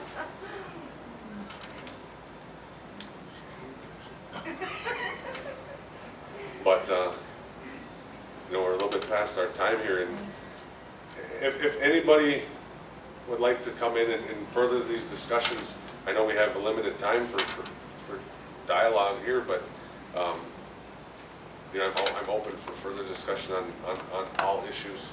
Well, I just want to commend you for having these meetings and making a concerted effort with the band members, because that's never happened before. And you need to be commended for that, and I know that the people here, sitting in this room, know that, and they acknowledge that. I've heard it out in the community, but we're so disappointed, in the rest of the council members for not taking the responsibility like you do. And it's sad. It really is sad, because the tribal government becomes an oligarchy, And I mean, you guys are making, 5 people are making decisions for all of the people's lives, and making decisions on multi-million-dollar deals. 5 people, just like the Enbridge deal, And what did they do to us? They violated our constitutional rights under the Minnesota Chippewa tribe, and denied our right to a referendum. And hopefully the judges will render a decision in our favor, in the band members' favor. 693 band members that said they didn't want Enbridge there. Okay, Enbridge is all over and done with, but the referendum is upheld by the judge. 3 appeal judges are hearing that now. I just want to say one thing though, and I know some people, they give me good feedback for some of the things that I'm doing, and it feels good that people see some of the effort, but I also, I just like to make it clear that, because it wasn't, it came up maybe January or February, I don't remember. I think I talked about it in Bingo Hall, but I'll kind of reiterate that again, is that what I do, I don't try to show out. I don't try to overshadow any of my colleagues. I don't try to do anything that's going to make them look like they're doing less of of a job, or that I'm the one that needs all the glamour or anything like that, because that's not what I'm doing. All I want to do is raise the level, raise the standards of representation. That's all I want to do. Things that I thought should have been being done when I ran for office, that's what I want to do. Just raising the standards of representation that, you know, hopefully will be followed. That's all I want to do. Because I'm not going to be here forever, and I don't plan on being here forever. It's not something that I think, you know, I would want to be in for 12, 15, 16, 20 years. You know, there's different things that I want to do. I want to finish my education, and I want to work with kids. And I get gratification out of working with kids because you can see growth a lot quicker, and you can see it more. You can see the response to the work that you do with the kids a lot quicker than, you know, some of this work, because this work is slow. But I think that bold solutions, bold solutions are what's needed, and I'll continue to. You know, I could be at fault for not trying to push them more aggressively early on, but throughout this term, I will be proposing things that I talked about, and things that I said I was going to do. So. Can I give you some reassurance? Oh, but just making it clear that I think that in order for a council to work together and move forward, they need to understand that they have the support of each other, and I have to support the council to make the right decisions. And if they don't, I can't support that though. But I need to support them, so the current situation that we're in, we can work together to try to change that. So, you know, I don't want to try to say I'm overshadowing anybody, because they can present those ideas or solutions as well. You're not overshadowing them. They are doing a good job themselves. Yes. Okay? Yes. So you don't have nothing to do with that. It's all about them. But what I got to tell you, I want to reassure you that there are band members out there in the community who are very knowledgeable, they're very bright, and they're educated, and they have experience, and we are out there, and we are working behind the scenes to make sure that there is going to be checks and balances by this tribal council. And there is going to be, you know, hopefully legislation that we can push through with the election to make sure that there is a body, an entity over this tribal council. And I want to reassure you that there are people out there that are working on it. And it will happen, because the people are ready for it. They want accountability. So. Okay, guys, with that, I appreciate everyone being here, and we will have another meeting next month, so miigwech.